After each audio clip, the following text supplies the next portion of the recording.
open your mind. The prophet of thought.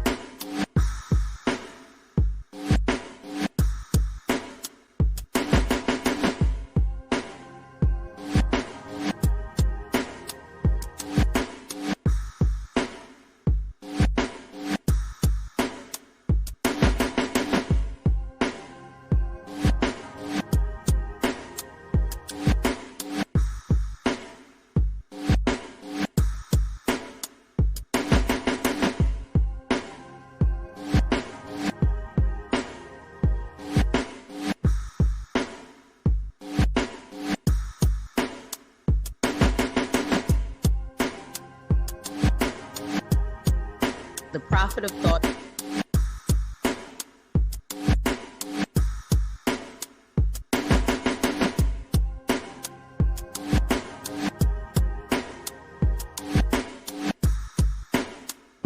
You know.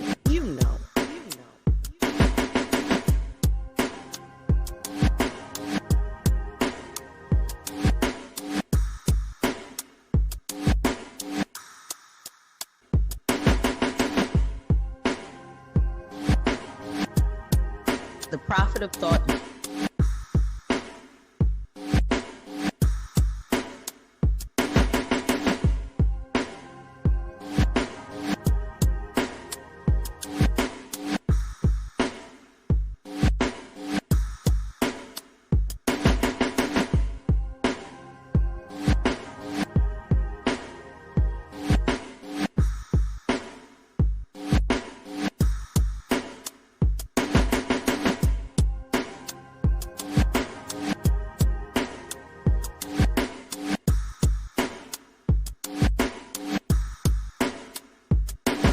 The prophet of thought.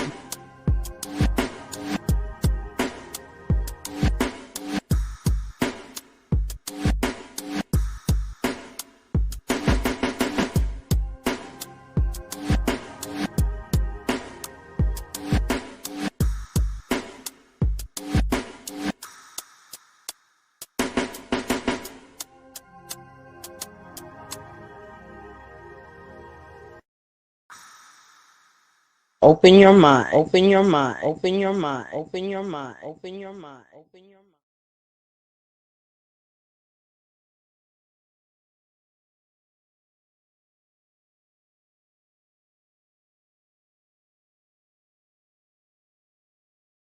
I keep doing that shit, y'all. I forget to turn my mic on and shit. But yeah, we are back.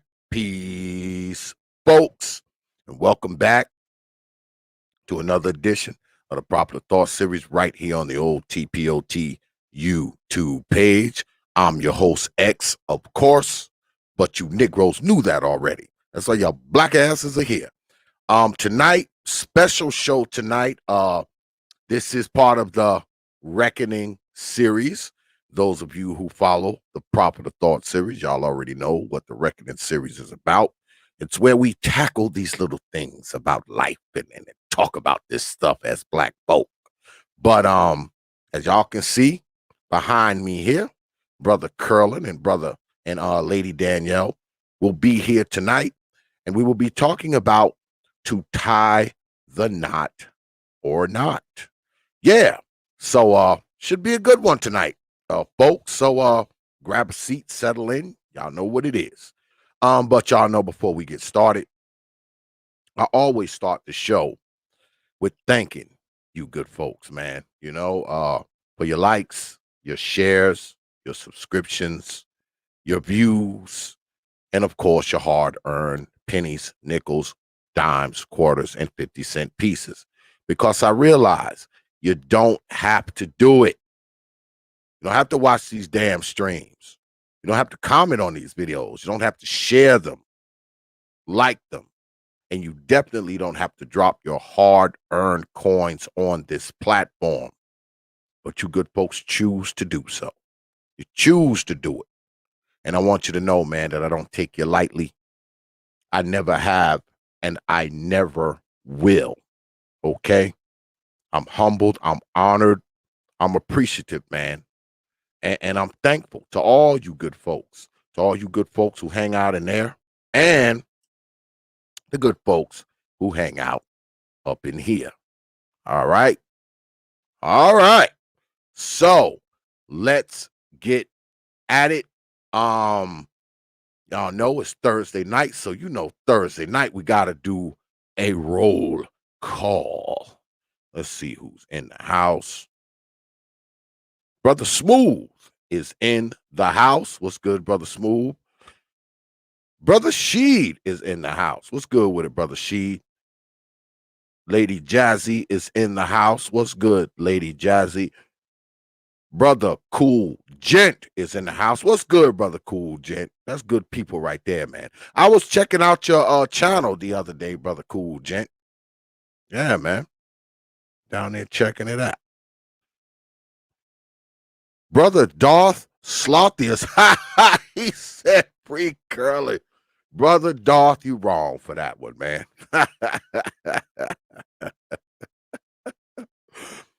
Oh, and Lady Shonda is in the house tonight. What's good, Lady Shonda? What's going on?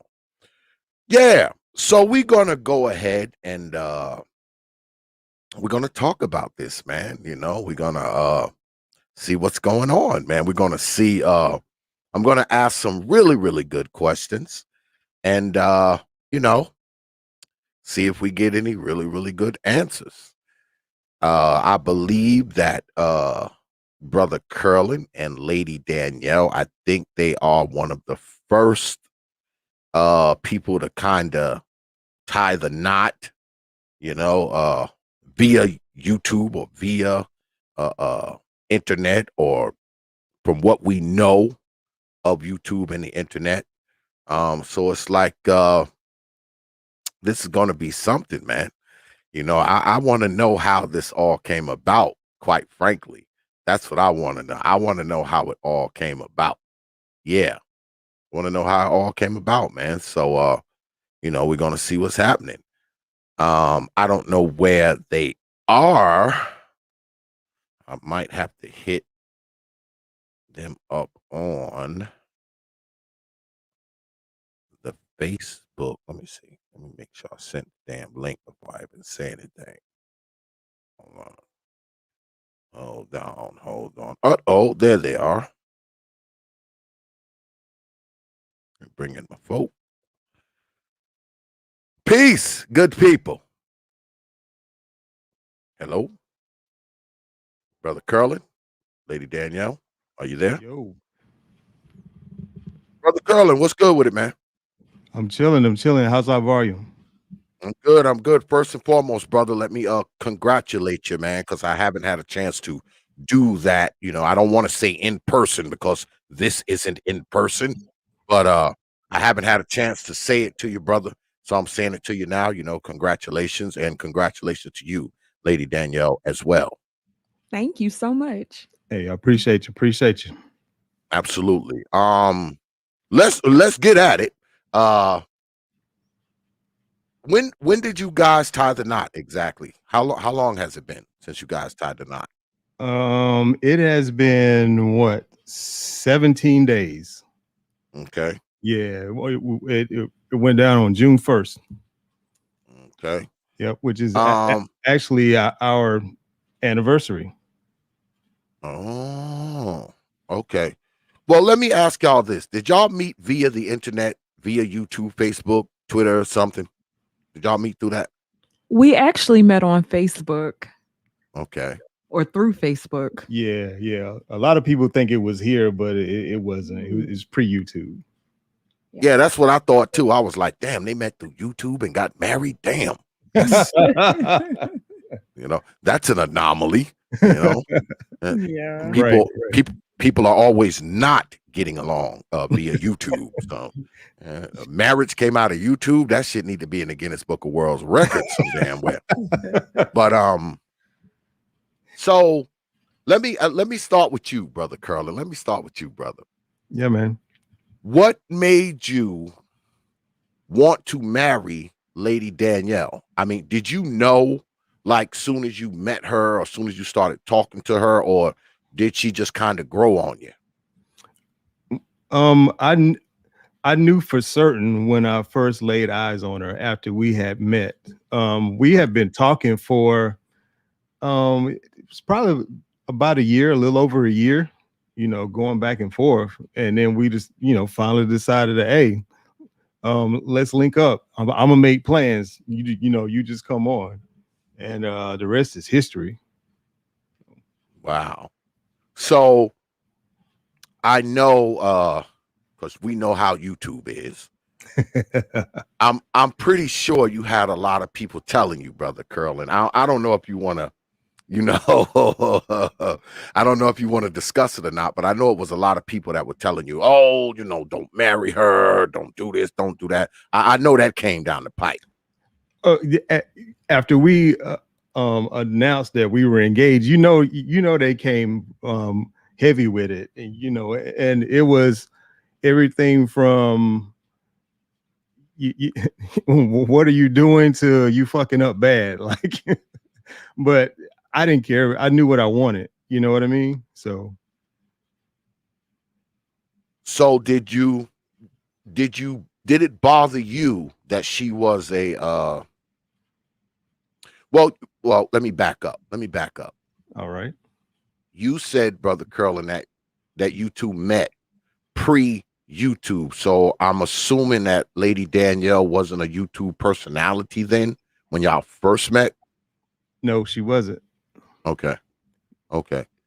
So how do you feel about her now being a YouTube personality? Because everyone knows who Lady Danielle is. She's well known amongst the, YouTube, or should I say the Black YouTube circle of influence. How do you feel about your now wife being a quote unquote YouTube personality? Shit, I'm proud of her. I promote it. Okay. Like the way I see it is like you have to be, as a leader in a relationship, you have to look at all the tools available and use them in the best benefit of everybody involved. I mean, she's good at getting on here talking her little bit of shit and giving her perspective on how she sees things in the world around her. So I'm like, yeah, go for it, All right. Well, let me jump to you, Lady Danielle. Did you always know that brother Curlin was the guy, or was he just picked out of top 3 or top 5, or did I mean, did you know he was the guy, or was there like 3, and you was like eeny meeny miny mo and he was the best? I mean, how did that come about? No, now I will say that if you had said that we would have been married right now, I probably would have been like, no, I don't think we're gonna be married like right now. But I would say that no, it wasn't like a top 5 or a top 3 or anything. It was a genuine connection. We met and we talked for a year prior to, and it was like, okay, we like each other. Let's see where this thing goes. And when we met, it was on from there. So let me ask you the same question I asked brother Curlin. Were the other women, that whatever women are in your circle of influence, whether it be online or off, were they like, oh, don't marry this guy? Did that come down the pipe for you? Not at all. Not as far as women. Now, when you get in the space and you're on YouTube, I think that you get a totally different reaction, especially with being in the space. Oh, you're not gonna get married. I hope he never marries you. You don't you didn't got you a N-word off of YouTube. That you ain't gonna do nothing. Oh, you engaged? Yeah, right. And it's like we had a lot of naysayers, more so on here than actual real life. Way more. Like, I don't even think we have any naysayers in real life, but yeah, or that's out loud with it, right? But on here, it's a different, it's a different story. Yeah, well, YouTube is like The Sims. Everybody's got a digital life, digital wife, digital car, digital money, digital house, digital frame of mind. It's like The Sims. This is Right. like The Sims games. Yeah. Um, yeah, that's what this is like, man. It's crazy. So you guys went ahead, got engaged, obviously, got married. So did either of you did you want to be married? Like, was that the goal for both of you before you met? And either one of you can answer, in whatever order. But did you want marriage per se, Brother Curlin and Lady Danielle? Is that what you wanted? Was that the ultimate goal that the both of you had? Yeah, I always wanted to be married. But I ended up having a child out of wedlock. Then, you get older. And I didn't think that it was going to happen. I started to become familiar with red pill and I saw the ideology growing. So it was just kind of one of those things where I was like, well, it's probably not going to be one of those things that's just going to happen right off. Yeah, so I kind of put it out of my mind. I was like, well, probably won't happen. And you can want stuff to happen or want to be married, but to actually find somebody or for them to find you, you know. So I would say that I wanted to be married. You, Brother Curlin? Well, when we first met, I was just coming out of a divorce. So, going through that reckoning and that healing process and all the processing internally that you have to do to figure out what went left, initially I was still shaky, but deep down I knew that if I found the right person, that I could make it work because there's way too many examples around me of it working. I mean, both my mom and my dad have gotten remarried, and they've been going strong for a couple of decades now on both of them. All of my friends are married, so I knew that it wasn't impossible, but I did know that whoever she was gonna have to be somebody mighty goddamn special for me to do it again. So here we are. I mean, yeah, here we are. Yep. Well, as a married man myself, I've been married for 20 years to my woman. So, Right.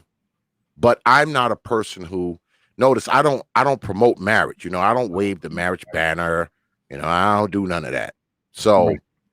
now that you two have went from single to engaged to being married, both of you are obviously, on the quote unquote circle of influence via the internet. Is that part of your shtick now, Lady Danielle? Is that part of your thing where you kind of promote marriage now that you are a married woman? Yeah, I'm gonna husband y'all asses to death. My husband said every time they turn around, they're gonna be like, damn, she talking about him again. Damn. Every time you talk to her, my husband, child, yes, it is. Absolutely. Well, you do realize, Lady Danielle, that you are part of the what is it, 23%, 24% of Black women that will see a wedding and a wedding ring in their life. So you're in that minority. You do realize that you're part of a minority here, right?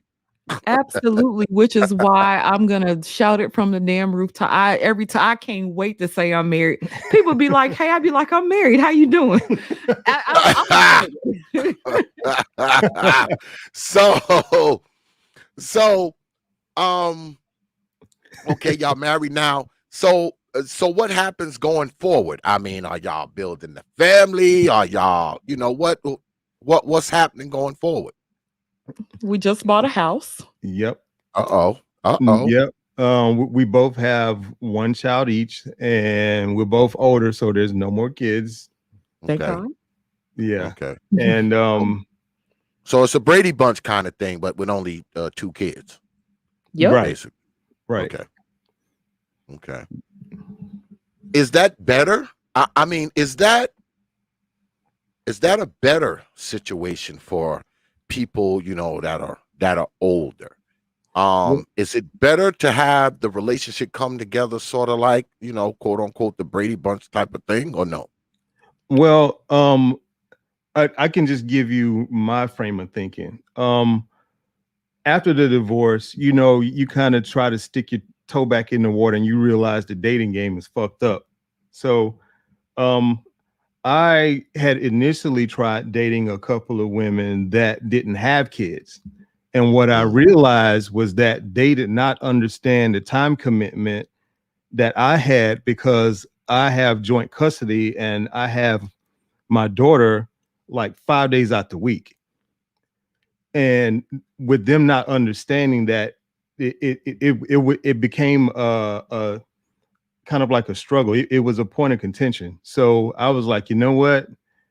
Maybe I'm better off with another parent that's on some match my fly type of shit. I have one child, she has one child. Let's see how that works.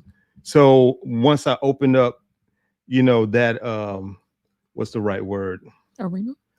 I wouldn't say necessarily arena. But once I like modified my filter, so to speak, then my more options became available, and I was able to see what was out there, and after talking to a couple of different ladies, I realized that that was going to be the route that I needed to go, because as a parent, they understand that it's not going to always be about you. You have a little one to look after.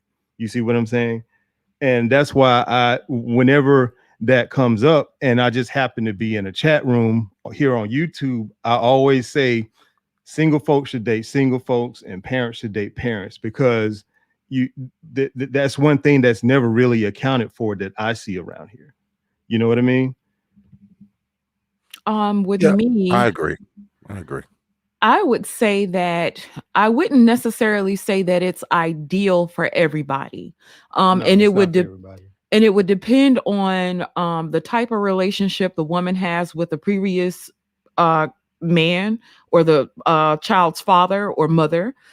That would have a lot to do with how things go forward. Then what type of children you're raising? Like, do you have the type of child that's going to listen and be respectful? So I think all those things take account when you're dealing with somebody or you're going into a relationship. So I would say, um, if I could have did it the right way, I would have preferred to have been married and then have a child. But it didn't turn out like that. So I was fortunate to find somebody like Curlin, because Curlin has one, I have one. So we kind of have our Brady Bunch, but we don't have tumultuous relationships with our previous from our previous it's not tumultuous on either side. Right. And that's really That's good. huge. That's Yeah. big. Yeah. Okay, no baby mama drama, no baby daddy drama. Nope. Nope. See that's a big thing right there, boy. See that's a masterful thing. And as we know, that's not usually the norm. That's another anomaly, where you don't have problems, baby daddy problems or baby mama problems, because y'all already know what it is. Right. Right. So were you? Well, I guess I can ask both of you this. Mm-hmm. Were you concerned, brother Curlin, that she had a kid already, and were you likewise, Lady Danielle? Were you concerned that he had a child already? Was that a concern of yours? It wasn't for me. Like I said, once I changed my dating parameters and opened up my options, it was a preference. I would say I was probably more concerned because I didn't want to deal with any baby mama drama. And so I was probably a bit more concerned because you don't want to go through that and start a relationship and going forward. So I was probably a bit more concerned about that. Like, what type of person would I be dealing with if I'm gonna be in her child's life? You know what I mean? So, from what I know, of both of you, Mm-hmm. do you take into consideration this internet stuff? I mean, I know you say you guys met on Facebook. So, well, we'll go to Facebook. Let's jump to Facebook. Did you take the whole Facebook thing into consideration when you were meeting? Because if y'all met on Facebook, that means in the beginning you didn't know each other. Was that a concern? Was it like, oh man, I met this girl on Facebook, and were you, Lady Danielle, like, oh man, I met this dude on Facebook, was that a concern? The whole meeting on the, Facebook type of thing. Absolutely. Please because, expound. Okay, I'm from Mississippi, and Mississippi tends to be, we're Bible Belt, so we tend to be a very traditional state. And telling people, and I think I was probably a bit more concerned with what people would have to say. Well, you met him on Facebook. But when I met him, well, I'll say even prior to us actually meeting each other. Like physically, right? Physically meeting each other. Everything that Curlen said checked out. Everything that he said. And I have my ways of looking things up. And so I was all up in that man's business, checking out everything that he said, and everything checked out. And so it was like, okay. Then when I met him, everything checked out. Then I got to know his family, and he didn't lie about anything. He wasn't a catfish. He wasn't dishonest about anything. If he said he was going to do something, he did it. He was always consistent.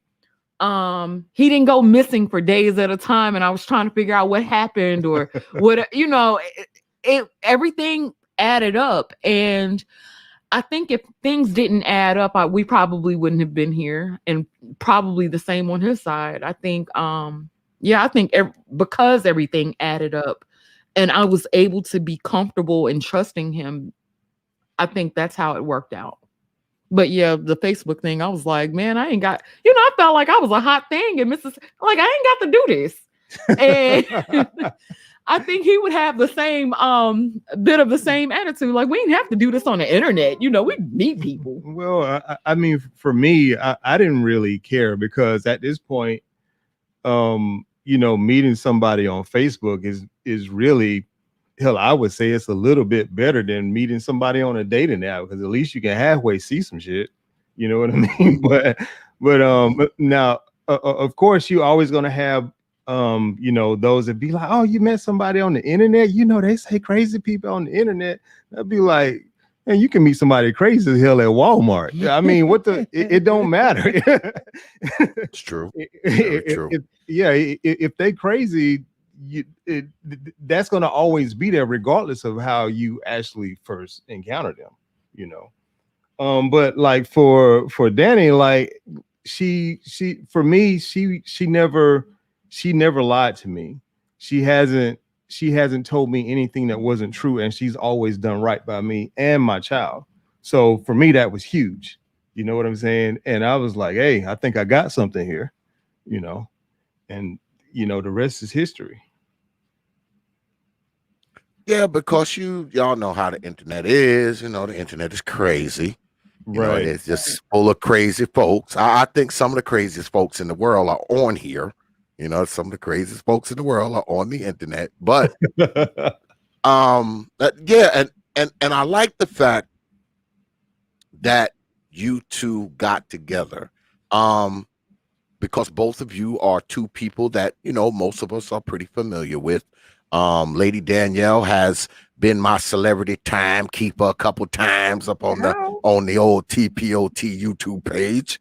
Yeah, so we're familiar with you, singular. Mm-hmm. And now you guys are a couple. So let me piggyback on something that Lady Danielle said a few minutes ago.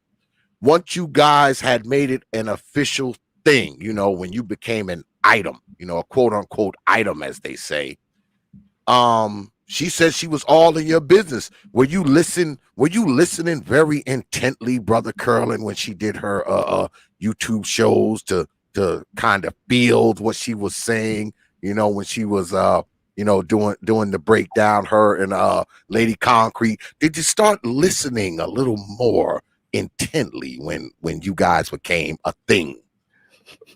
Well, not really, because I know who she is, and I can tell when she's serious and when she just talking shit. You know what I'm saying? And believe it or not, I actually encouraged her to do a show. Yeah. I was like, you're good at this. you should do your own channel. I'll do the back end stuff. You know what I mean? And she linked up with Concrete, and the rest has been dynamite. So, but don't you have to come from a different angle now, Lady Danielle? Because you started this when you were just Brother Curlin's girlfriend / fiance, and now you're a married woman. So you kind of have to come from it. You have to come from a different angle now, right? Or no? It depends on what aspect you're talking about, because I've always encouraged marriage. I would discourage single motherhood. Like, if you really know what it takes to be a single mother, and then especially a single mother raising boys, I would never encourage women to become a single mother. Like, it's not glamorous. There's nothing fun about it. I think my core values will probably remain the absolute same, but do I feel like it's added some hot sauce to it? Yeah, absolutely.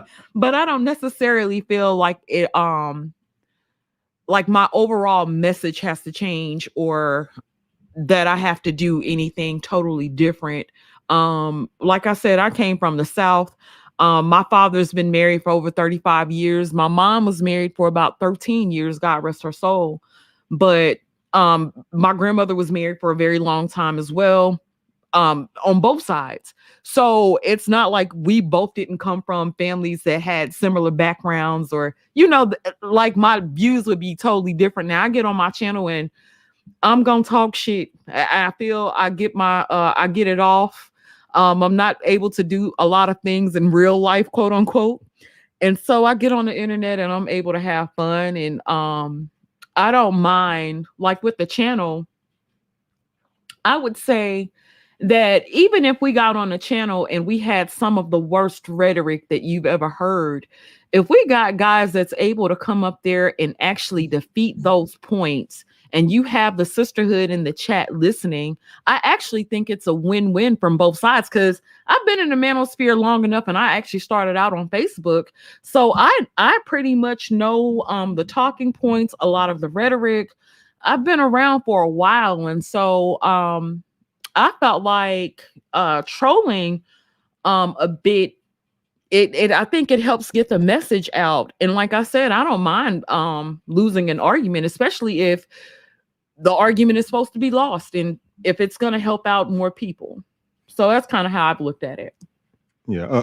Another thing is that you talk a lot about what you see in the public and behaviors that you observe. And I mean, even stuff that I observed that I tell you about, we'll talk about it here on the back end and be like, well, you believe what I saw, you know what I'm saying? Or like just people that and wild situations, you know what I'm saying? You may put a little twist on it to keep the anonymous, but when you really pull back and think, you probably know somebody else that has done something similar. So it's more of a speaking on the observance of behavior more so than, like trying to get at somebody. Or endorse the behavior. Right. Yeah.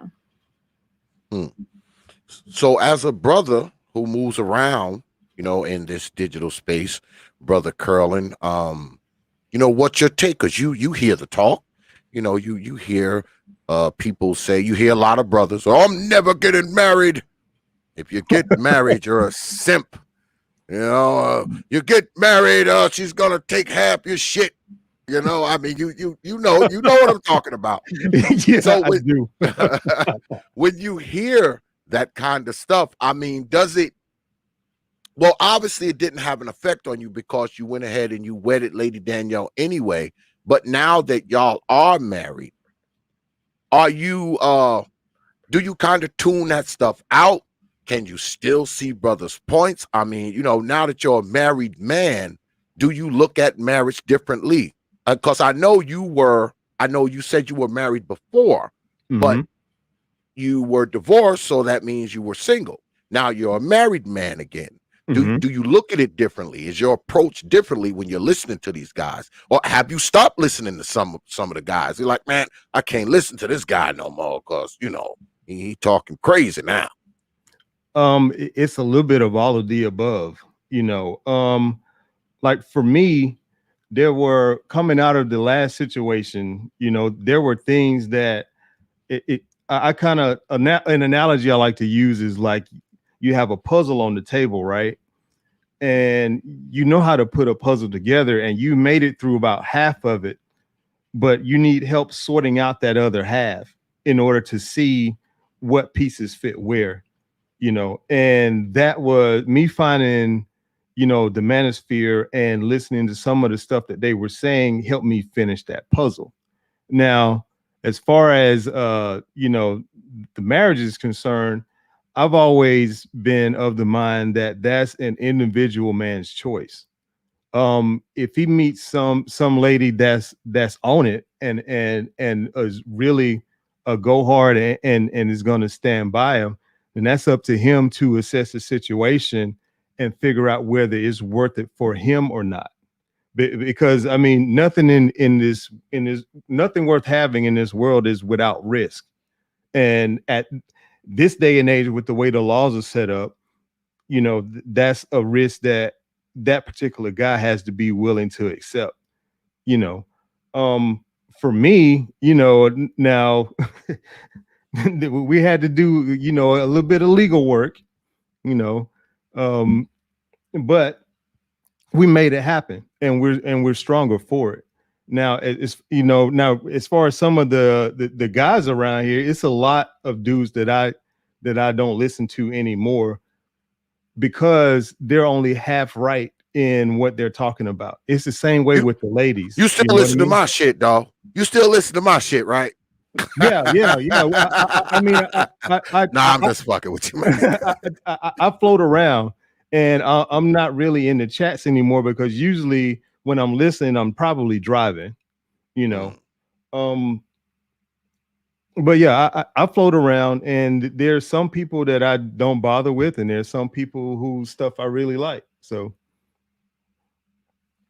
Well, let me swing back to Lady Danielle.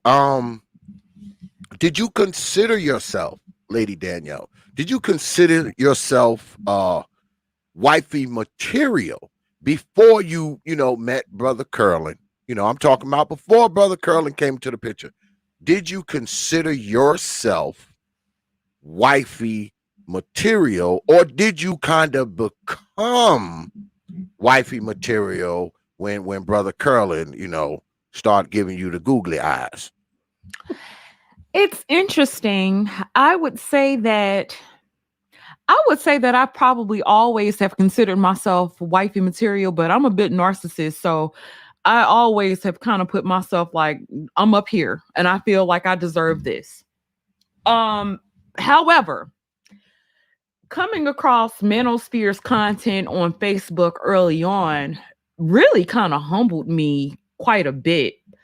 Um, because I was a single mother and then having these expectations of men and thinking what I deserve from men, um, they humbled me real quick and they kind of got me together. And it was like, well, you think you deserve a good man after you done gave your body and your womb to somebody else. You done had another man's baby. You ain't stay with that man. How come you ain't stay with that man? What happened with that? Now you think you entitled to something different, or you think you entitled to somebody to come take care of you. And then you think you entitled to a man like him. And so I would say that coming through to some of these spaces kind of humbled me And I would say that I was probably made a better person because of some of the content. And so I would say that I actually became wifey material after going through the manosphere's rhetoric. After listening to a lot of the manosphere's rhetoric, I probably became more so wifey material than what I thought I was, because I did think I was at a certain level, but I wasn't there. I wasn't there. Oh, so you were wifey material before you met Brother Curlin, before y'all kind of, gave each other the googly eyes on Facebook. You In had my already. own mind. In my own mind. Okay. Now, when you first met her, obviously you must have thought she was wifey material right off the rip, right, Brother Curlin? Or were you just kind of, testing it out? Was you kind of testing the waters and seeing what was good, or did you know already once you start giving her the googly eyes, you Well, kind of knew, or did you kind of watch it progress? Well, when we talked for that year, I knew I was onto something. And then after we met in person, that's when I was sure.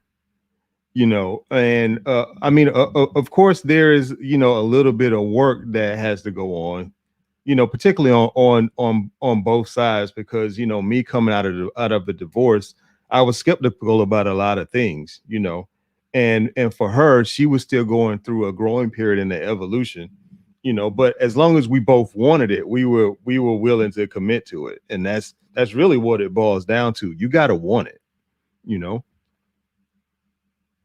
So does this, and shout out to Brother Gabe A with the $50 super chat. Appreciate that, Brother Gabe A. He said salute to them.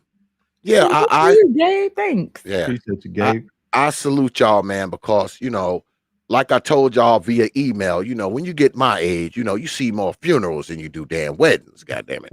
So, it's good to see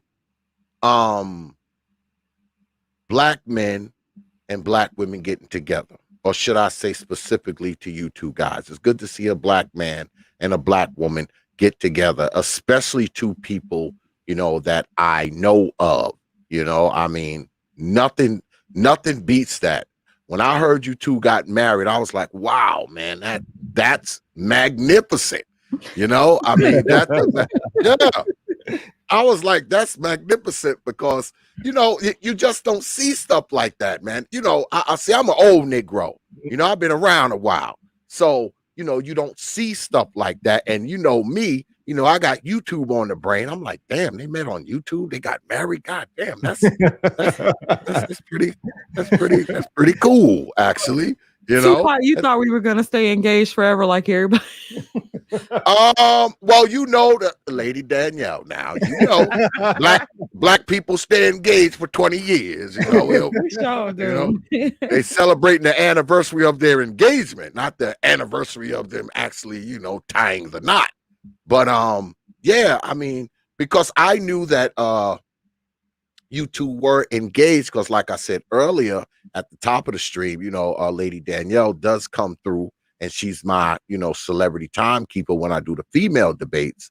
And Brother Curlin's always in the audience, but you hear, through the the YouTube grapevine. I never said anything to you about it, but you hear it through the T.P.O.T grapevine about what's going on. So you're kind of aware of what's happening. I believe Lady Danielle was on with Lady Concrete when they were battling Brother Bernard. And after that, sometime after that, you had came on to do like the celebrity timekeeping thing. And Brother Curlin was saying that he had watched it, and I had completely forgot that y'all was like together. And I was like, damn, I was like, Curlin, you watched that show? And you was like, oh yeah, I did the timekeeping. And I was like, that's when it clicked. And I was like, wait a minute, they're a thing. Of course he watched it. She was on there. Of course he watched it. So you don't really think about that kind of stuff, Right. until you get it in front of you. That's why I wanted to talk to you guys tonight and chop it up with y'all, because to me, this is magnificent. I'm I was actually really looking forward to this. I was like, man, I can't wait to get them up good. on there because I want to talk. I want to talk to them about this union. Damn it! Right. What's funny too, bro, is after I read the email, I was like, Bro X is proud. I can tell by how he wrote the email. Yeah, man. I am proud of this. I am proud of this. Because I'm familiar with both of you, right? And to see both of you get married and kind of combine families this way, because these aren't things that we see. You know the talk, up here on these internet airwaves, you shouldn't marry this girl. She gonna take half your shit. She got a kid. Marriage is for suckers. If you get married, you a simp. You hear all this stuff. And likewise, you hear the talk coming from the female end of it that, all black men are garbage. They don't want to build anything, so you hear these things coming from both sides, and somehow a union still made it through all of that, made it through all that rapid fire of things that come through via, the internet. And obviously this proves that life is bigger than the internet. Let me say that again to you, Negroes.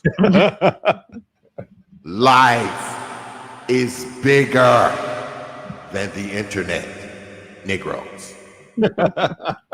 Yeah, that's what it symbolizes. Because and I don't want to get too sidetracked because I still want to pick y'all brains a little bit, but a lot of people live through YouTube. That's one thing I've noticed being on here, that a lot of people, YouTube isn't just what they do. YouTube is who the hell they are. Yeah, I do. It's who they are. And it's good to see that YouTube isn't who you two are. It's just something that you do. And y'all are living real life in real time, doing real shit. And I think it's real impressive. I just want y'all to know that. And I don't give a shit who don't like it. All right. Because you don't like what's going on up here, turn the channel. Yeah. So I agree. Okay. Now, yeah. Oh, you was gonna say something? Go ahead, brother Curly. I was gonna say I agree. Like where I am in life, it's like if I gave a shit about what everybody think, I'd never get anything done. You know what I mean? So it is what it is. Yeah, because they think, even though, all right, from what I know of Lady Danielle, she seems like a pretty cool lady. She just seems, there's a lot of, when it comes to, females on the internet, I can probably think of about 100 chicks that are worse than Lady Danielle from what I know of her, right? So, she seems like she's a pretty cool lady from what I know of her. And even with that, I'm pretty sure brothers, still were like telling you, oh, don't do it, don't do it, don't do it. And I'm glad you didn't let that shit affect you. And likewise, Lady Danielle, I could probably think of 100 worse people, on the internet than Brother Curlin. And you still got the, don't marry him. Y'all met on Facebook. I know that came y'all way. And for y'all to like totally ignore these Negroes is great. Because guess what? I'm pretty sure, all right, even though they won't admit it, I'm pretty sure it's some women doing some air punches, knowing that y'all are married. And I'm pretty sure it's some brothers doing some air punching, knowing that y'all are married. That's just what it is. It's a lot of them. It's a lot of them. Oh yeah. Oh yeah. I'm pretty sure it's quite a few people punching the air when they found out that y'all two were married. They might have even punched the wall and cracked a knuckle or two, you know. So I mean, it's just crazy because this internet stuff, man, is so it's so ridiculous sometimes. It's just really ridiculous, man. And it's good, man, to see a couple come out of the freaking internet. I mean, it's like some shit that you see on TV. Yeah. Like, you know, It is. yeah, it's like some TV shit, you know?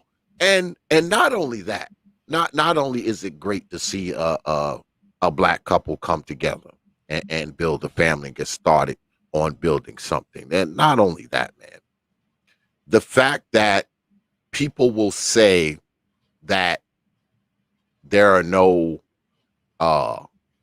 married minded men in this world, black men, and there are no married minded women, no married minded black women around. The fact that you two have debunked that, even if it's only on a individual anecdotal scale, it still matters. It matters because everybody sees it. Everybody knows about it. So it kind of flips things on its head. Now, of course, you're going to have the naysayers who say, oh, that don't mean nothing. You know, they're only one couple. And that's true. But these are the same people now. Here's the trick. These are the people who will say, oh, they're only one couple. That doesn't matter. Now, these are the same people who will hit you in the head with those one-offs when you start running down stats. And they say, well, I know somebody who they were in that situation and they didn't turn out. These are the same people. So true. Right? That is true. Same folks. Because you know there's a lot of giant hypocrisy and walking contradictions on the internet. And it's good to see, man, that y'all flip that shit on its head. And, you know, people will probably be have their little sidebars and talk about it and all that kind of stuff. But in reality, I think a lot more people would rather be in your position than not, even if they won't admit it. I absolutely agree, T.P.O.T. I absolutely agree. When you are able to find somebody to where y'all actually get along, y'all have a good connection, y'all actually both have something to bring to the table. And I'm not only talking about money wise, but being just good people, and it works. It's a great thing. It's a beautiful thing. And so I do think a lot of people would like to be here. I believe that too. Of course they would, you know, especially the women, you know. They get tired of coming home, Lady Danielle, to a bunch of plants, cats, dogs, and junk in jars. You know they get tired of coming home to that, you know. and I think a lot of brothers as well, you know. Oh, yeah, I mean, absolutely. Because let me tell you something, right? Everyone knows what I do for a living, right? I own a business. I'm a mechanical engineer. I'm a mechanic. I'm an engineering technician. I'm a lot of things. We even doing hardscapes and all that kind of stuff now. So my business is doing well. Okay. And do you think it would be as much as an achievement, Brother Curlin, if I didn't have my wife and my kids and my grandbabies to be able to take on trips and spend money on? What would I do? Just sit in this damn house by myself and just look at all my shit that I bought? You'd be in Colombia, the DR, or Brazil, right? I don't know. I don't know about I mean, that. you be riding around in your nice sports car, still going home. You be able to go out to eat every night, but ain't nobody gonna remember your birthday. Ain't nobody calling you. Ain't nobody checking on you. They ain't got your favorite meal hot when you get ready to come home. She ain't, you ain't washed them damn sheets in 2 months. Damn sheets dirtied in a mug. See, I see. I don't think that would be because even if I was a single guy, you know, at my age, I'd still be coming home in my shit by myself. Like, you know, I have children. You know, I have 2 grown sons, 2 grown daughters. I have 5 grandkids. You know, I mean, it wouldn't be the same because I sit back and I think about it sometimes. You know, how would things be if I didn't have all of this around me? If I didn't have, you know, people around me, you know, that I love, you know, to share things with and do things for and put smiles on their faces. You know, what would I do? Just take all my stacks of $100 bills and, you know, just throw them in the air and put them on the bed and roll around them, you know, because money's great. You know, it's great. You know, it's great to have money. It is. You know, I mean, I have more money now than I've had all my life. You know, I mean, it's great to have money, but what do you do? Just sit around and count your damn money? You know, especially when you get my age. Now, if I was a younger guy, that's different. You know, I'm like 20s, you know, I got, you know, chicks all over the place and all that kind of stuff. But when you get my age, you actually have something to work for. You have something to build towards because you have people that you want to leave things to. You got people that you want to leave your house to, your business to, your investments to, you know. So when you're doing it, it's hard for you to be selfish about it because you're not just doing it for yourself. You know, and I tell everybody in my family this. I don't just do what I do for me. I do it for all of us. It ain't just for me. So, I mean, to see you 2 guys get together, that's what that symbolizes. It symbolizes Black folks that ain't just thinking about themselves. They're not just doing things for themselves. They're doing things for other people. They're doing things so they can build something, leave a legacy, have something, be a, you know, be a symbol of some type of success. And I don't just mean, you know, economically, you know, on a social level. If y'all can understand what I'm saying. I know I'm rambling on. No, we get it. And also on an economic level, I want to make my man a lot of money. So yeah, we want to do that too. We're gonna make some shit shake right here. That's right. Well, I am very happy for you 2. So does this mean now that she's married, do I have to go through Brother Curlen when I need her to come and be my celebrity timekeeper? Do I gotta ask Brother Curlen now? I mean, let me know what's happening now. Well, I get my permission slip signed as long as I ain't getting in no trouble, because you know I get in trouble every now and then, but I try to get my permission slip signed. But I think it'll be okay because this is business. Yeah, you good. Yeah. Oh, okay. Just checking, you know, because I'll go through the brother. You know, I will do things properly, you know, because you are someone's wife now, and I respect that. It's different when you're talking to someone, especially a lady, and then you're talking to someone's wife, especially a brother, you know, that you're somewhat familiar with. So, you know, I like to do things decent and proper. You know, that's kind of how I operate. So, you know, that's why I kind of threw that out there. I probably still will be, you know, somewhat apprehensive on hitting you up about that, Lady Danielle, because I would have wrote Brother Curlen, but I didn't have his I didn't have his email. I didn't have his email, so I probably would have wrote him. But yeah, you know, because I see you different now. Okay, I don't see you as just, you know, the lady who jumps up on panels and, you know, kind of goes at the brothers. I don't see you like that anymore. I see you as Brother Curlen's wife.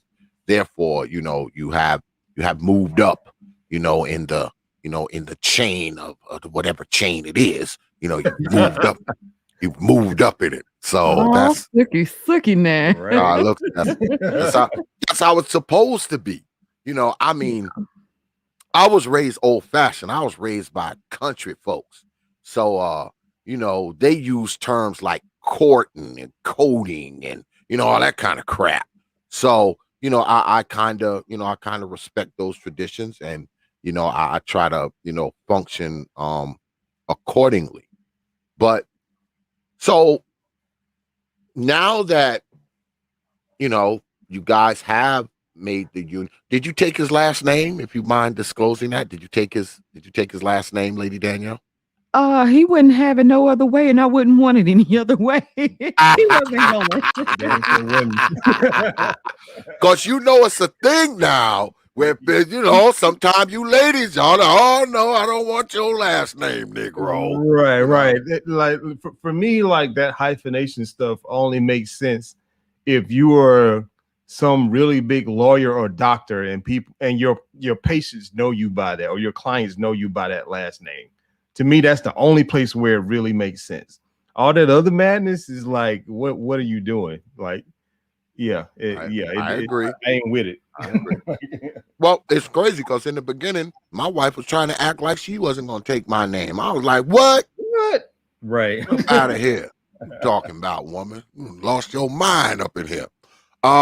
Shout out to Brother American Negro with the $9.99. He said, married people support married people. Absolutely. And Lady Concrete is in the house. Oh, the best co-host on the face of the earth. Hey, boo. Appreciate that super chat, $4.99, Lady Concrete. She said, such a lovely couple. I agree, Lady Concrete. Appreciate that, $4.99. I do. So is there any chance of you guys doing some type of media type thing together, or is that not an option? We are actually planning on doing a type of media together. It won't be anything that will be visible to the manosphere space. Oh. Cutting the spear out, huh? I think we've seen a bunch of relationship podcasts, and I honestly feel that I put a lot of things out when I'm doing my own show, but I don't feel like everything is everybody's business. And so I would rather leave a lot of our personal life off of social media. Right. So we do have other ventures going, but it's not excluding the man, like if you happen to catch it, you catch it. But it's not excluding the manosphere, quote unquote, but it's not even in the same sector. Yeah, it's not even in the same lane. Like I may be a guest on their show, or once I get my gaming thing and my Linux thing going, she may come on as a special guest on mine or whatever. But like doing like a joint project like in this space, like I just can't see it. That's just me. No, we're good. Yeah. Yeah, I was going to ask that, because how it is on this crap, it's a bunch of fools up here. I was going to ask you, some of, the bulk of your life is probably not going to be, up here. You got to kind of be careful, with what you share up here, correct? Absolutely. Folks are nuts. That's all. Oh, yeah. I'm gonna leave it at that. These niggas don't know how to act, man. They don't know how to act. No, and then I don't feel like the internet is a place to really air out your grievances, especially we're a brand, we brand spanking new. Even if we weren't new, I don't feel like the internet is the place to really air out your grievances with your mate or what you got going on, which I feel like certain things are very sacred. And so I can get up on my show and I can talk about certain things that, like day-to-day life that we all generally go through as far as being a couple, and put a funny spin on it. But that's pretty much as far as I'll go. when talking about our relationship and what we got going on. Right. I don't really like a lot. And it's crazy because I could be real introverted in that sense. Like I don't want everybody knowing every move that we've made. Or every time we made a move, somebody's got to know about it. And I don't like a lot of that. Yeah, it's not for everyone to know. But it's funny though, because you can tell by what some people say that they've been digging. Yeah. You know, and it's like, oh, okay, so going through years of Facebook posts and going scrolling all the way down to Facebook posts that you posted like 8 years ago. Yeah. And I can even confirm that someone is gone deeper than that. Like I don't know how they found out certain information, but it's like, oh, okay, so you were that concerned. Okay, gotcha. Yeah, that's all right. Well, these are people who have a whole hell of a lot of time on their hands. I don't have time to go through 10 years of your Facebook posts. Like, right. where do these people find the time? I mean, I can barely do this shit, and I do it at night. I don't know how they find the time to do all this stuff. I mean, well, I know why they have the time. These motherfuckers don't got a job and work no fucking where. Because ain't no way you working 10, 12, 14 hours a fucking day, and then you got another 8 hours, to scroll down through Brother Curlin's or Lady Danielle's Facebook page all night. I mean, these motherfuckers who don't got nothing going on. And it's crazy because these people do these stupid ass things, right? And I talk about it all the time. They do this stupid ass stuff, and it's like, to what end? Like, what do you think you're doing to me by putting a picture of my mom up on? What does that do? What does that do? It doesn't stop my money. I don't lose my cars. I don't lose my house. I don't lose my woman.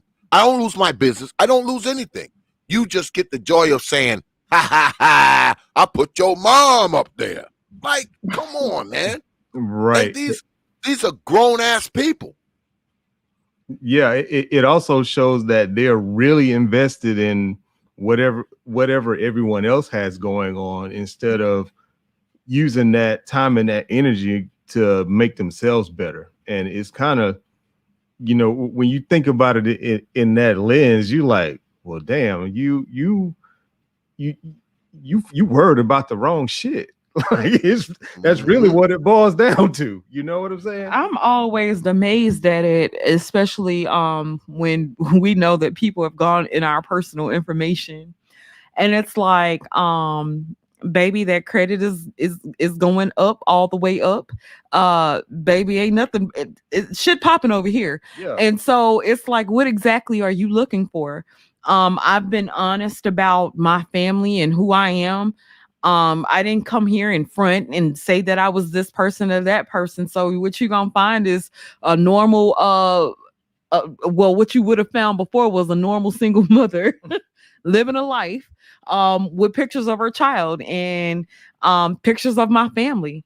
I don't feel like, I feel like everybody's come from something. I'm not gonna be ashamed of where I came from. I don't really feel like I have to be. So look away. It's all right. Just watch where you step. That's all I can say about it.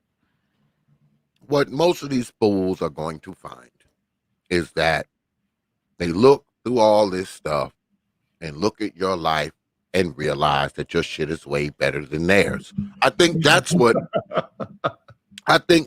makes them, put your shit up, because if your shit was worse than theirs, they wouldn't care. But they look and they see how you're living, and you got family and people that love you. You got a house, you got cars. They can look at you and tell, your social economic status. That's the shit that make them do that shit, because they look at that shit, they be like, God damn, their life is better than mine, and it always has been. I'm going to put a picture of their dad up. That's what they do, man. I'm telling you. Because Yeah, these yeah. dudes are lost, man. These people are lost, man. They're Right. lost. And it's not about being a braggart. It's just about doing all right for yourself. You know what I'm saying? You don't have to be the richest person, you know, to find some happiness in that. You know what I'm saying? It's like all of that internet social status stuff. It will only carry you so far. And when at the end of the day, you still got to be happy with what you're doing for yourself. You know what I mean? Like all that clout and all the other kind of stuff, it isn't gonna it doesn't get you a whole lot. Hell no. Because you always got people on the outside, right? Trying to judge, trying to think, Like for instance, this person here. Let me see. Who we at here? Uh-oh. Oh shit, Like here this, we go. like this person here, for instance. They want attention, so you got to give it to them. Thundercat. I love these faceless fucking YouTubers. Why does Prophet always sound like he's chewing on a piece of pork chop when he talks? Number one, motherfucker, whoever you are, I don't even eat meat at all. All right? I don't eat meat at all. I stopped eating meat a long time ago. Stopped eating pork probably 30 years ago. Secondly, my name is Xavier, not Prophet. Get it right, motherfucker. How about that? How's that sound to you? Do I sound like I'm chewing on a pork chop now? Huh? Sound like you chewing on that ass. Fuck out of here. You must not know where you at. Let me tell you where you are. You have just entered the T.P.O.T. YouTube page. All right? And certain rules apply here. And one rule being, not talk shit to me. So the reason why that bot hasn't threw your ass out of here already, because you haven't said anything too out of line. But the threat of you being thrown out of this motherfucker still looms. So watch what you say, okay? Thank you very much, Thundercat. I'm so fucking dead right now. Get the fuck out of He here. said the threat still looms. Get the fuck out of here. We don't tolerate no bullshit over here. We don't tolerate it over here, man. We don't. That's why the numbers are so low. See how low the numbers are? Because the motherfuckers that come in here, they already know what it is. Yeah, they already know what it is. All right? Obviously, you don't. You do not. They say anything else crazy, moderators, please escort this motherfucker to the T.P.O.T. nearest exit. Thank you. But like I was saying, you got people who, for some reason, they have a problem with the good doings of other black people. Now, like I said earlier, I'm a married man. I've been married for 20 years. All right. Me and my wife just celebrated our 20th anniversary in April. But I never promote the whole marriage thing, because I know marriage isn't for everybody, just like wearing Speedos isn't for everybody, so marriage is one of those things that isn't for everybody. So I've never been the type of person to say, oh, y'all should get married, y'all should get married, y'all should get married. No, I've never been there. I've never been, that type of person. Now, I'm for marriage. Yes, I am, obviously, because I'm in one. But I've never waved the big marriage flag, to tell for, oh, this is what you should do. No, what I say is this is what you should do if you think it's right for you. All right? So, of course, I would support your union. I mean, absolutely. And y'all fools need to hit that damn like button while you're out in the audience talking shit, Negroes. Because if you don't, I will haunt your old black ass mama in her dreams.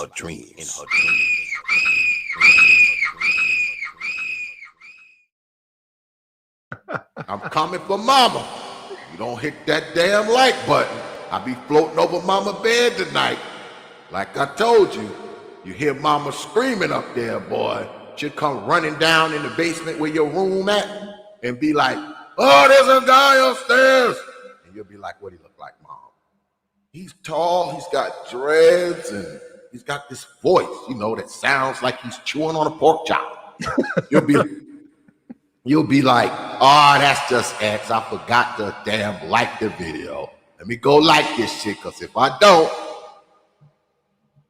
he'll be back tomorrow. But anyway, when you and I guess I can ask both of you this. When you see people that aren't married, right? Mm-hmm. That aren't married, and I guess they want to be married and they're just not. Do you hold out hope for those people now? Did you always hold out hope for them? Even before you two met? Well, for me, yeah, because I mean, I've always been of the mind that if that's what you want, then go for it. You know, just be careful when you do it. You know, because it is, like we both said, it isn't for everybody, and it does take dedication.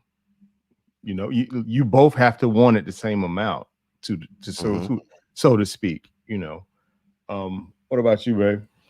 I don't think I have hope for everybody. You know, it's I got some homegirls, child. Ooh. Want to be married but want to be a hot girl at the same. It don't work. So I would say that I do have hope for some people. Yeah, I do, but not everybody, because I don't think it's for everybody. So did you guys have a big old giant wedding, or did y'all get married in the backyard? We actually got married in a park. We was in and out of there in 15 minutes. Okay. We dressed up, you know, got the kids dressed up, got an officiant and did the thing, and that was it. You know, we are kicking around the idea of doing a bigger thing on somebody's island in a year. Yeah, I better get a damn invite. Come on, yeah, come on through. I want to come through and MC that shit, man. I want to MC it. You know, I want to MC the wedding. God damn it. That would be nice. That would be nice. I'll come too. You know, I ain't like these broke niggas. I actually have resources I can get to where I need to get to, you know, because I don't live in my mom's basement. Right, but I would come too. I would come and I would MC that shit. I even bring my own microphones and everything. I bring my own equipment. But yeah, because is that a thing? Let me ask y'all that. Is that important? Especially you, Lady Danielle, because I know you ladies, you know, y'all like the big pageant, you know, y'all like the pageantry and the theater, you know, of the wedding and ding, ding, ding, ding, and the freaking dress that got a train that's 30 feet long and all that kind of foolishness. So was that a thing for you, Lady Danielle, to have, you know, this big old pageant going on? Or was it just more important to marry the brother? It was more important to marry him, but what I thought about and what we both kind of had in mind, and we kind of planned it out before we did it, and you know, we were on the same page. We wanted to get a house and to have that part situated, get some stuff paid down, and be able to really have a solid foundation and not be in a whole bunch of debt, because debt is one of the main causes of divorce. And so we figured we get the finances in order and in line, and then do something we could absolutely afford, and we ain't sitting around and I'm having to feed him ramen noodles and peanut butter sandwiches and shit. And so we wanted to focus on getting the monies and stuff situated and getting our weight up with that. Yeah. I mean, I really wasn't going to have it any other way. And she was right there with me because it doesn't make sense. I mean, it's nice and all, but when you can start on a you know, like she said, a solid foundation, then you have nowhere else to go but up. Yeah, and like he said, we are definitely. I don't know why you said considering. I still want a wedding, but it was important to get the other stuff situated first because you know, wedding is basically for your family and friends and for them to celebrate. But you know, it's gonna be me and him over everybody else. So you know, get the important stuff, like the big stuff, out the way, and then we could, you know, plan something else out. But you still want that pageant, though, don't you? You want Of that course I pageantry. do. I am definitely a woman. Of course I do. I'm not gonna sit over here. Oh my gosh, no, I'm not that much of a pick me. Yeah, I want a damn wig. You hearing this, right, brother Curlin? You hearing this, man? You hearing this? You want that pageant, brother? Yeah, The pageant has to go down. Right. I'm gonna give her one too. She deserve it. Thank you, babe. She hold me down. Like I mean, like all of what she gives me is the shit that you can't buy, and that's what I think goes unaccounted for when people talk about marriage. You know, because like you were saying earlier, you got all the money in the world, and certain things that you can buy with money. You know, but not everything can be easily bought to damn, I lost my train of thought, but you know what I'm saying. Like yeah. We think that money buys happiness many times, but it doesn't. One thing I figured out, that money doesn't buy happiness, it doesn't buy peace. Money buys stuff. Money buys stuff, man. It makes certain things easier. Okay, let's be real. It makes a lot of things easier, but it isn't the end all be all. Absolutely not. Absolutely not. Because like I said, man, I mean, you know, I do all right for myself. You know, I ain't got to hunt my own food and I ain't got to, you know, catch the bus and shit like that. But, you know, I mean, you know, it wouldn't be the same, man, if it was just me. You know, it wouldn't be the same. If I had 35 women walking in and out of here, you know, every other day. I mean, that shit would only last so far, you know, because, you know, what do you do after that's done? You know, what do you do after you've done enough of that? You know, and I think it has to do with a level of maturity as well. Yeah, I absolutely agree. Yeah, some people aren't even mature enough to have money, man. That's why a lot of them lose their shit in like 2 years, 3 years, 4 years, 5 years. They have all that money, and in 5 years they working at Kmart, and you know, because they were too immature to kind of handle the success. They were too immature to handle, you know, having an X amount of money. See, me, I didn't come from I didn't come from rich beginnings. You know, people think, you know, because I own a business, you know, I'm rich. Hell no. I get up 5 o'clock in the fucking morning just like everybody else. All right. Because I'm hands-on with my guys. I got a handful of guys that work for me. All right. We expanded our business, you know, last year. And guess what? My black ass still got to get up 5 o'clock in the morning. I'm not just sitting in some damn office with my feet up and money running in the door. Yeah, right. I wish that was the case. I got to get my ass up and go to work just like everybody else. And I understand that. I've been running my business for 7 years. So I got the understanding of all of that. Now, I'm hoping to get to a point where I can just be somewhere with my feet up or on my boat fishing and money just running in the door. But we ain't there yet. All right. We ain't there yet. So I understand ownership. I understand business. I understand what it takes. And I also understand how to involve all of that into my life, with my wife, with my family, and everything else I got going on. This YouTube shit is actually a burden because sometimes these shows be running to like 1, 2 in the morning, and I gotta go to sleep and be up in like 4 hours. So this YouTube shit actually gets in the way. It gets in the way like all be get out. That's why I usually only do these shows on Wednesdays and Thursdays. 'Cause those are like the only two kind of days that I kind of got. Every now and then I may throw a Friday in there or a Saturday. But if you want to see X on YouTube, it's probably going to be on a Wednesday or a Thursday. That's just the way it is. But let me ask both of you this. Mm-hmm. Do you think that people, or well, let me back up. Do people treat you two different now that they know you two are married? Especially the people who knew you before, whether online or off. Do they treat you different? To be honest, I would say that I don't think I've had a whole lot of interaction since we've been married. It's been such a crazy couple of weeks.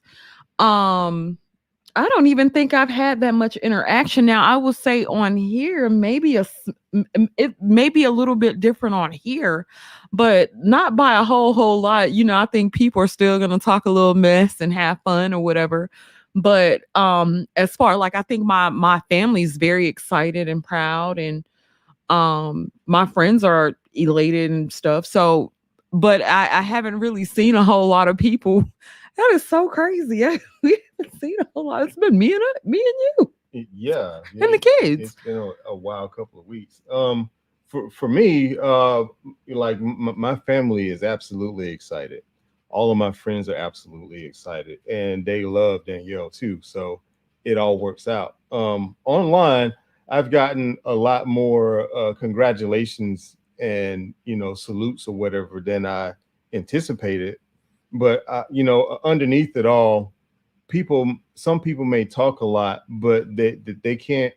What I notice is that when some people are doing good, then they still appreciate it. It's not all disdain and hate. You know what I'm saying? But it is what it is. Yeah, you know what that's all about, brother Curlin. So y'all in-laws, the in-laws get along. You get along with her folks, brother Curlin. Lady Danielle, you get along with brother Curlin's folks. Absolutely. Absolutely. Yeah. He came from a really, really great family, really good people. Good Yeah, people. well, that stuff helps too. Yeah. It's Yeah, it does. Definitely. Mhm. kind of hard to be with someone that your folks just can't stand because they're just going to keep reminding you of it, about how much they can't stand this person. They're going to keep reminding you of it. Yeah, it certainly um doesn't make things easier. That's for damn sure. no, no. 'Cause they every day they see you, they asking you still with him, you still with her? Yeah, I'm still with her, mom. See you Right. tomorrow. She see you tomorrow. Ask you the same thing. You still with her? Mom, you just asked me that yesterday. Yeah, I know. You still with her? they, they, they fuck around and sneeze the wrong way and be like, "See, I told you." I told you. You need to leave that damn girl. You need to leave her.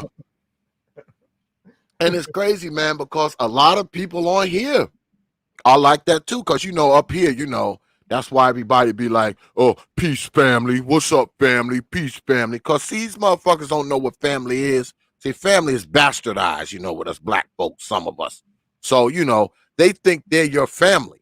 So they'll come to you and be like, "Oh, man, I don't like that girl. I don't like that guy." Wait a minute. You don't even know her because, number one, you don't fucking know me. So who are you to even speak on it at this point? Because, on YouTube, we get it twisted, right? We actually believe we know each other. Yeah, we think we know each other. Now, you two, brother Curlin and Lady Danielle, y'all are married. Y'all knew each other. Y'all are actually in the same town, the same city. Most of these people on here I will never see ever. Right. I mean, ever. Ever. First of all, they live too damn far. Second of all, some of them you don't want to see. You don't want to deal with. Now, mind you, I've met 3 YouTubers in real life. Yeah, 3. Now, one dude I know personally, that's a YouTuber that I actually know personally, and that's Q Butter.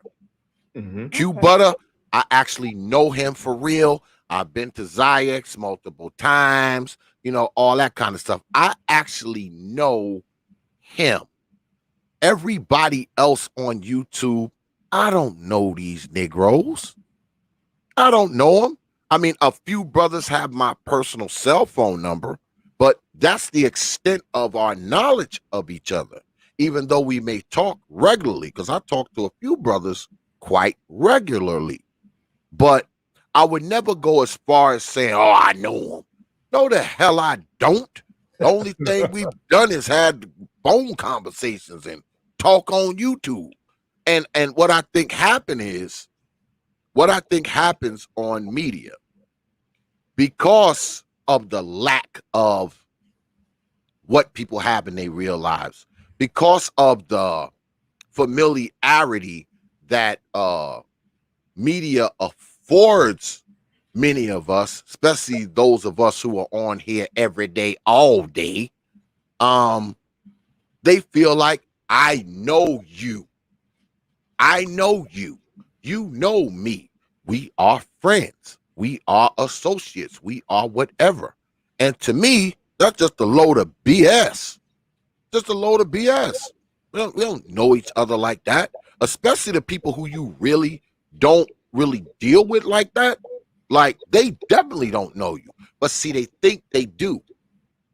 The reason why they think they do, because see, in their head, if we done had a few conversations and sat on a panel together, we're now bosom buddies. We buddies now. And it's just not true. And this isn't to dissuade or disparage, the brothers that that we deal with or I deal with, but I tell them the same thing when we talk. Like, we don't freaking know each other, man, like that. We don't, because I don't share a lot of my life. I mean, I got a lot of shit going on that goes beyond freaking YouTube, and I'm pretty sure most of us do. But the problem is the people who don't, the people who live through this shit, the people who think that this is the greatest thing in the world, the people that if a missile launched through YouTube headquarters tonight, they would probably find the nearest bridge and jump off of it. Yeah, they'd find the nearest bridge or tall building and just jump right off of it. They would. They jump right off of it because YouTube is their life. And that's fine. It can be your life. But don't try to make it seem like it's my freaking life too, man, because it's not. It's not. All right? And it never will be. Because trust me, it's going to come a time where the only time you're going to see my ass on here is when you look at some of my old videos. I promise you that. That time is coming where you're going to be like, oh, man, X don't live stream anymore. X don't make videos anymore. And the answer to that will be no. But I didn't want to keep y'all too long. Because I know, y'all got shit going on in your life. But I appreciate both of y'all coming up here, man, and talking about this. Once again, man, I want to say congratulations to you good folk, man. And I wish y'all all the best, man. I think this is a fantastic, magnificent thing that has happened between you two. I know it's a marriage and people get married every day, but I don't get to see them every damn day. So, I mean, this is something magnificent, man, and hopefully it's something that people will mimic. We always mimicking some old BS. Hopefully, right, you can get a few brothers who may possibly meet ladies on the internet and get together and get married and build something, and drop this loneliness rate for these women's. Drop the loneliness rate a little bit, so it won't be so high for these ladies. Yeah, it would be good to see, man. And And that's why I say again, that's why I wanted you guys to come up here, because I don't see this. All right. I Yeah. don't I don't see this like this. And I don't really see this in my real life. I mean, over the past 3 to 4 years, I've went to 5 funerals and 1 wedding. Dang. Oh wow. 5 funerals, 1 wedding. That is Yeah. wild. Yeah. So I say, when you get my age, see more funerals than you do weddings. That's just the truth. I don't know how much time do y'all have? Are y'all on a clock? Because I know some people want to ask y'all some questions. I know they do. Are y'all want to field some questions, or y'all let me know? Yeah, I mean, we can do that for a little bit. We do Okay. got to be up early tomorrow, but yeah, we can play around for a few minutes, see what they got to say. You know what I'm saying? Okay. Yeah. Now y'all know the rules. Don't get your ass told the hell off, like the last person did. Don't do it to yourself. Don't do it. Okay. When you come up on this page, it's just like coming in my house. You come up in my house, you say something stupid. First and foremost, I'm gonna pull that fucking Desert Eagle out. All right. I'm gonna have it on the side. And while I got that on the side, I'm gonna be telling you why you about to get the hell out of my shit. Only thing now, I can't pull the Desert Eagle on you. But the same rules still apply. Don't come up in my house acting a damn fool, and don't come up in here trying to disrespect my guest. Because y'all already know how we do it. Y'all watch these debates. Y'all see how it goes. The disrespect is not tolerated. All right? Because if you do any little bit of disrespect, this will be the result.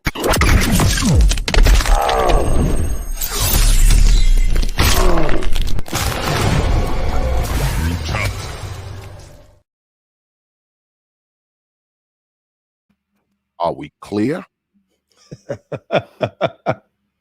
Good. Good. Now, I know how we do it here.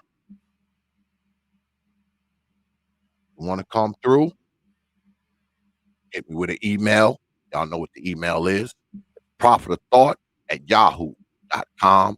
That's Prophet of Thought, one word, no caps, at yahoo.com. If you wish to come up here and ask some decent, adult, grown up questions.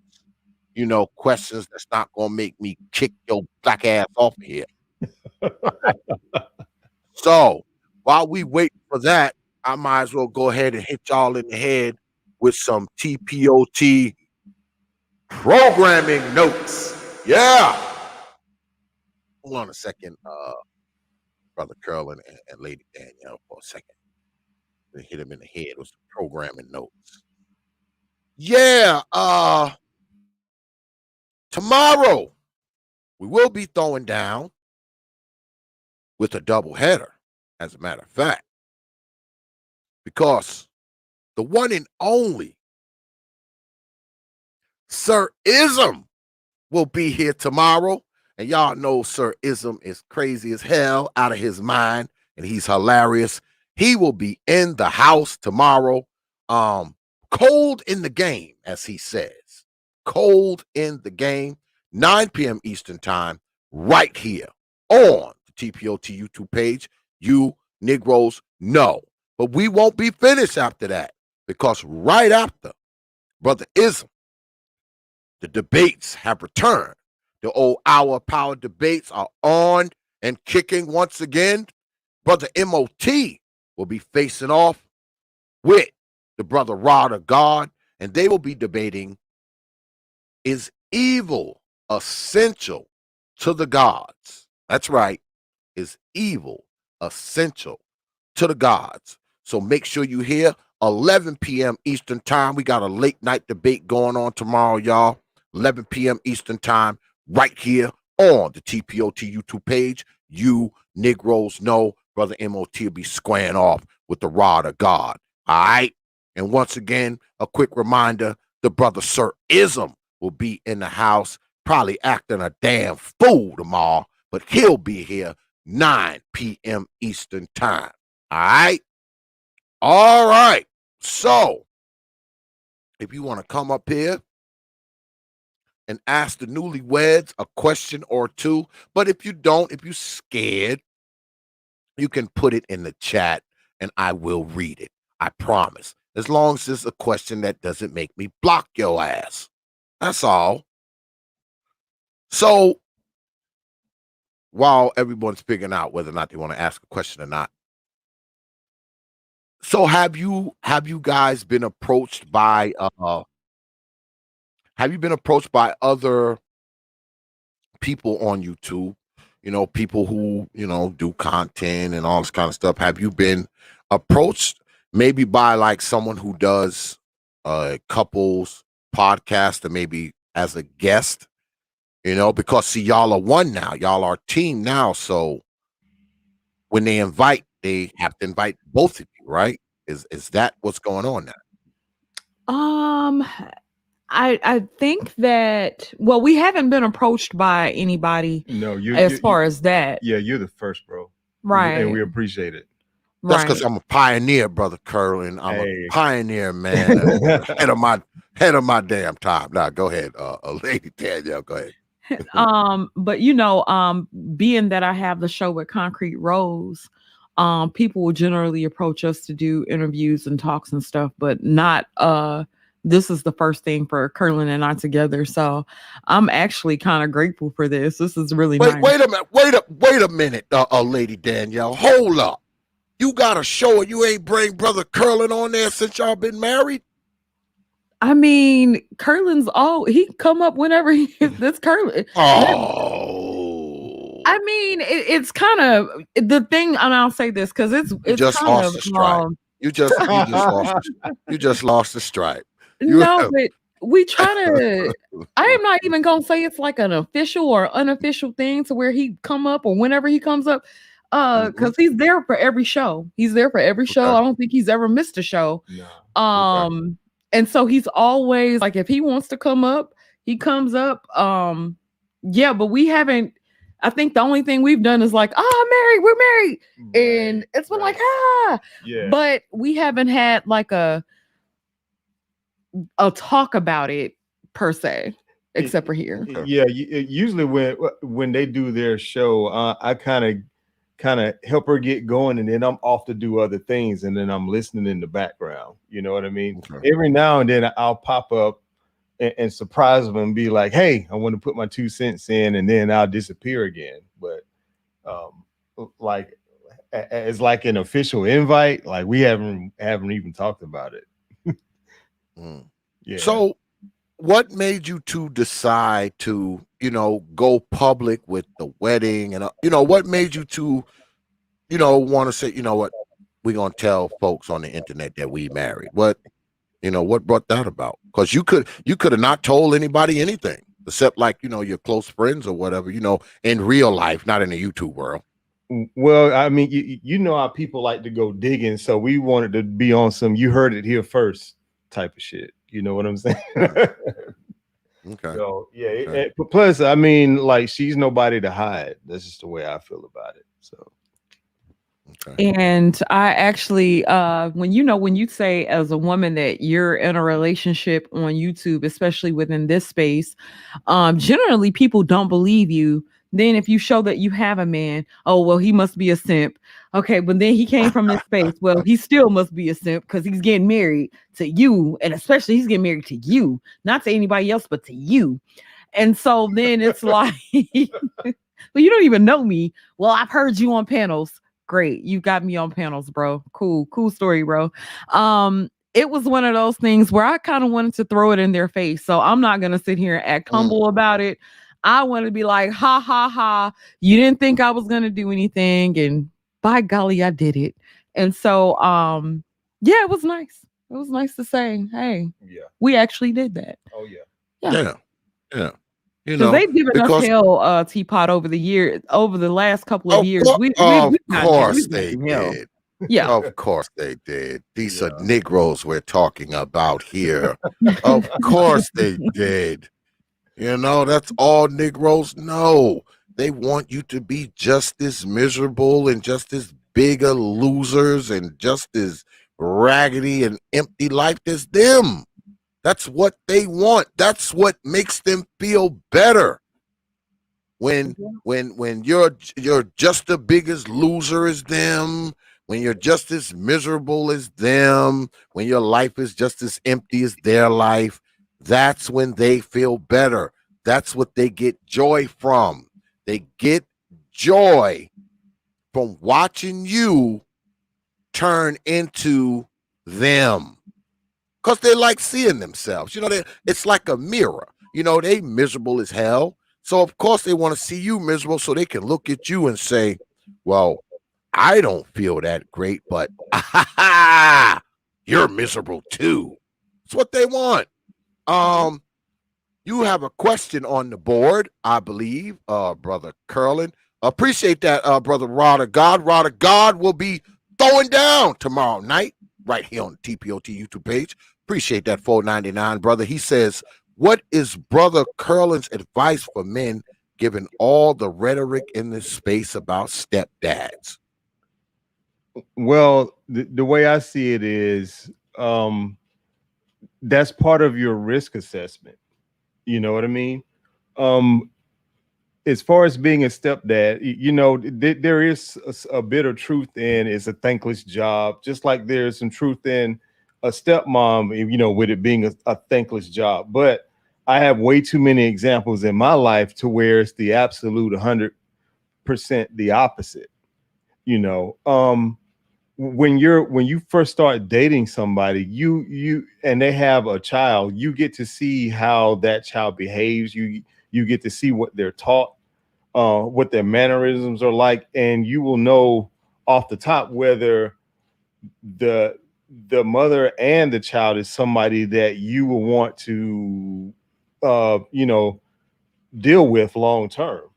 So if it doesn't smell right, then the milk is gone bad. You move on. It's just like if you're single, if a guy doesn't have any kids and he's dealing with a woman without any kids and she ain't acting right, you're not gonna stick around. The same rule applies, or the same rule should apply. That's just the way I see it. But that's just me. Yeah, Brother Curlin doesn't strike me as the type that, he's going to let people on freaking YouTube, dictate, what his relationship is going to be like or what he's going to do with his damn life. And those of you who do that, only thing I can say is you're out of your goddamn minds. These people don't know you. They don't live with you. They don't pay your car note. They don't pay your mortgage. They don't do anything for you. All they do is provide you with fucking entertainment. That's it. That's it. Right. And to kind of piggyback off of what Gabe A was saying, like what works for one person isn't guaranteed to work for somebody else. Like there's no guarantees in life. And everything, just like I said earlier, nothing worth having is without risk. So, do your own due diligence and make your decision for yourself, not because of what somebody else thinks. Well, let me ask you, Lady Danielle, were you apprehensive about bringing another man, a new man, into your child's life? Were you apprehensive about that? Absolutely. You don't want to be seen as the woman who's bringing all these different dudes around your children or whatever. And it took us a long time before we met each other's children. We didn't do everything fast and furious. We met, we talked for a year. It was a natural progression. Right. We had our first anniversary. We got engaged on was it 1 year? 2 years? It was like a year and a half. Got engaged on over a year and a half. Yeah, we got engaged over year and a half, and then we got married on our 2nd year anniversary. But of course, I think most women should be apprehensive about who they bring around their children, especially if you don't really know the person. Like it would be a difference if you went to high school with a person and y'all decided to talk and you know this person's family, you know their background, you know their history. When you're coming off the internet, you don't have those things at your fingertips. You really don't know what you're necessarily getting into. So wanting to get to know him for myself and see what kind of person he is, and then meeting his family and seeing what kind of people they were and vice versa, then you know we were able to move forward. But no, I didn't want to just bring any old, you know, when we were dating, I didn't want to bring just any old random guy around my son. Like that's my son. So no. Right. So did you guys live in the same city, or you eventually just moved to the same city, or somebody moved to someone else's city? Were you guys like in the same city in the beginning, or no? We No. were in different states. Oh, so it was some old long-term shit, some long distance shit, huh? Yep. Yeah. Wow. Yep. They say those shits never work. It'll work if you want it to work. That part. It works if you work it. Ain't that the 12-step? Yeah. Something like Work. that. It works Yeah. if you It work worked for you too, obviously. So y'all flipped that on its head. So who moved to who? You Who know, I had moved to to go who? follow the man. You know, the man ain't supposed to go follow the woman. Did you take a flight to did you A fly to couple of Brother flights. Curlin? A couple of flights, a couple of car trips. Yep. I had to Long get to him. drives. Uh-oh, Curlin had that pull, boy. Brother Curlin had the pull, boy, to make the lady jump on some planes, boy. Brother Curlin, that dude. Yeah, because people do say that. They say that, you know, long distance relationships never work, blah, blah, blah. Y'all know the sayings, et cetera, et cetera. Right. Yeah. But so basically y'all can say that that's bullshit. You know, in y'all case anyway, it's bullshit. In our Yeah. case. In our case. Yeah. Yeah. Bullshit. See there? See, y'all been debunking these things all night. See, see, this is actually a presentation. You know, this is an expose, you know, for Negroes on media. You know, this is an expose because see, all the talking points, all the whatever, in your particular case, you two have defied it, right? Now, people will say, you know, like us, oh, it's just the one people, whatever. Fine. I'll give them that argument. But the next time they go to pointing out this one damn anecdote out of 20,000 people, I will be replaying this tape when they go to using that. Because like I said earlier, you know, those are going to be the same people. They're going to be the same people because it is freaking we live in a world of black hypocrisy, black double talk. You know, that's just where we are, you know, and I think to be honest with you now, I'm not saying that this applies to everybody, but I think it applies to a lot of people. I think that because we're so used to the internet fairy tale that we can't grasp when things that are great happen in real life. All right. We're so used to these internet fairy tales that when something great happens to someone in real life, the first thing our black asses try to do is disparage it. You ever notice how people try to disparage relationships, disparage accomplishments, disparage success? Have you noticed that on here? That's what people do. They will disparage accomplishments here. Yep. It's funny that you put it that way because under that context, it's kind of like, so that's what it was the whole time, you know. And it's when you really think about it, that's some sad shit. Like, yes. Yes. It really is. Yeah. Because see, this is the thing, and I say this a lot, and people who follow me, they know what I'm going to say. See, in many pockets of black society, we have this mind frame. It's all right for me, but not all right for thee. And what I believe it is, they like to see people with success and money and happiness and relationships, but see, it has to be them they're seeing. They don't want to see you doing it. Yeah. Now, if you do it, oh, that's nothing. Ah, you got married, that's nothing. Oh, you got a PhD, that's nothing. Oh, you got money, that's nothing. Oh, you own real estate, you own a business. Oh, that ain't nothing. But let them own it and see what they do is they tell on themselves, right? They tell on themselves because anybody who has an ownership mind state, anyone that has a business mind state, anyone that has a success mind state does not say these things. People who disparage accomplishments, whether it be an accomplished relationship, an accomplished business, and an accomplished state of education, the people who disparage those things, you know why they disparage those fucking accomplishments? Because they don't have any of their own. That's why. Yep. That's why. The same thing. They don't have any accomplishments of their own. So, of course, they don't respect yours. One thing my old man told me a long time ago, he said, son, he said, people around you need to respect your dream.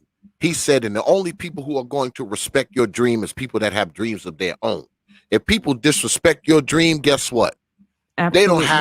They don't have any dreams. That's why they disrespect yours. Yep. And there's a lot of that, man, here.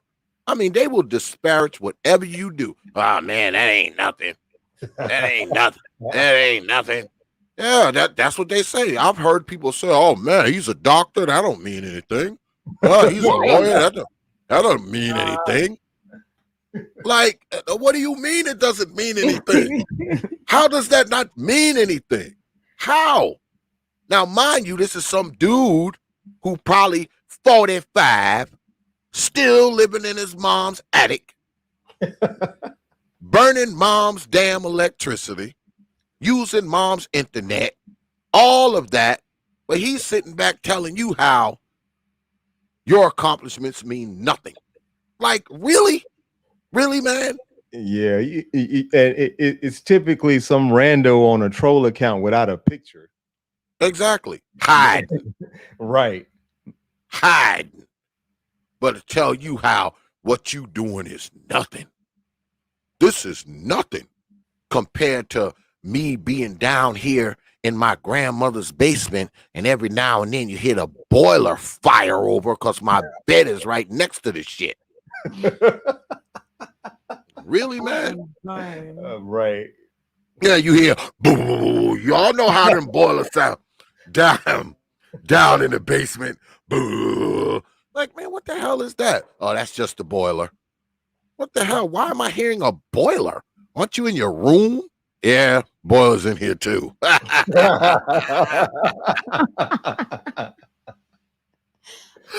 This is because, man, media has made it, man. That's one thing I hate about media, man. Media has made it so everybody got a voice. And I'm of the mind that everybody doesn't freaking deserve one. Everybody doesn't deserve one, man. Yeah, not everybody. You know, most people, yes. But some people, we don't need to hear shit from them, man. We don't need to hear nothing. They just need to be down there in grandma's basement, all right? Listen to the boiler fire over, you know? and hopefully, goddamn it, grandma don't get tired of them, you know, and kick them out.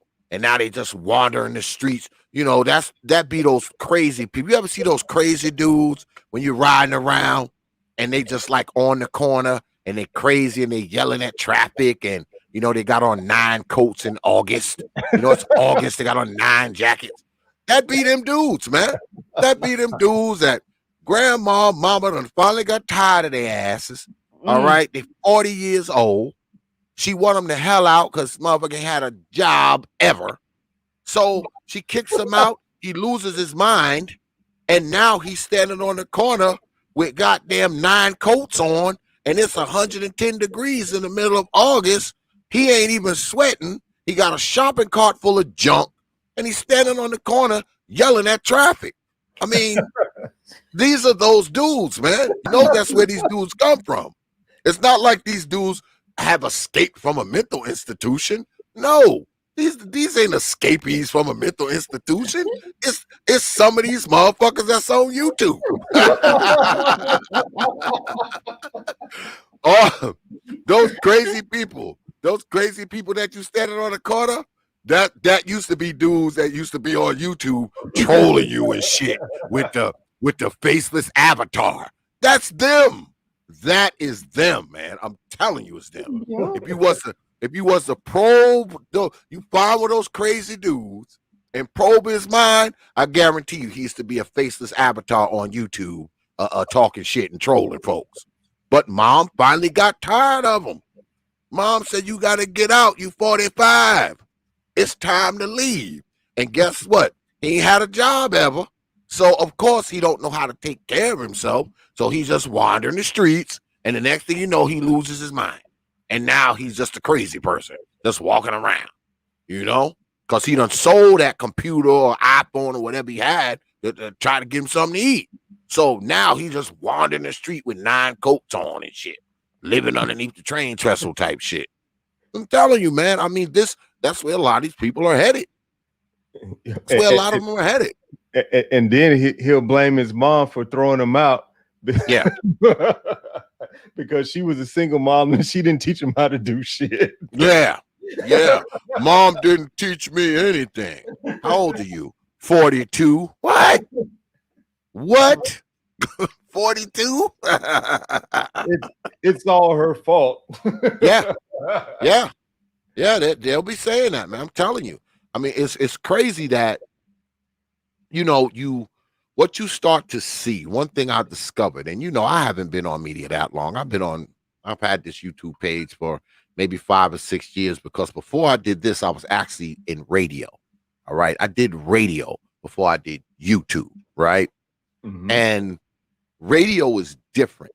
You know, because the guests come in the studio, you know, you get to look them in the eye, you get to shake their hand, you get to talk to them, you know, a few minutes before you go on, a few minutes after, you know, it's a different thing. There's a lot of production that goes on when you in a real live radio booth, because, you know, you got a digital engineer, you got a producer, you got scripts to read, you got a managed guest, you got a book guest, you know, you got all that kind of stuff going on, right? YouTube is different.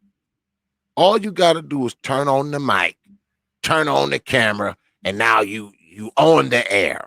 You know, very little production has to go into it.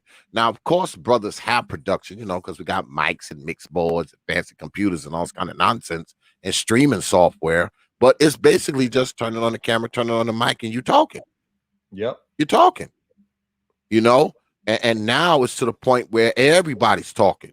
You know, people who are just faceless avatars, you know, they can talk, they can type in your chat and all that kind of crap. Why do you think I do what I do?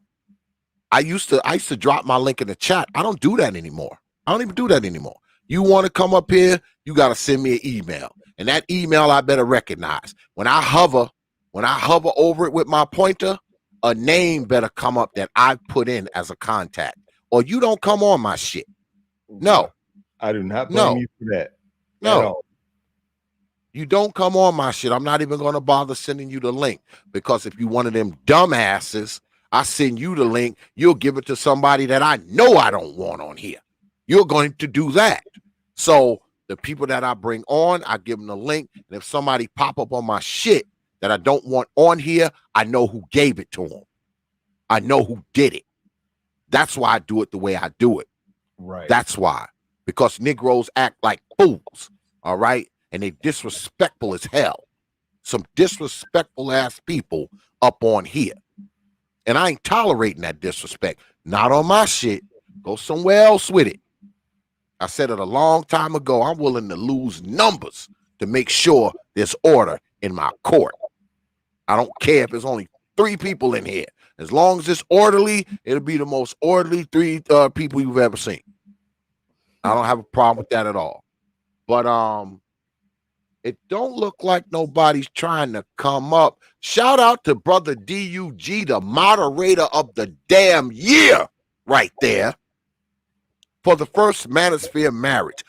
Do y'all think that this is what this is? Can this be labeled this? Can this be labeled a sphere marriage? Yeah. Well, I suppose. Do you two have a problem with that? If people start saying, you know, a manosphere marriage, a marriage from the sphere, would you two have a problem with that? Well, I mean, I wouldn't. It really doesn't affect us in any kind of way. I mean, so sure.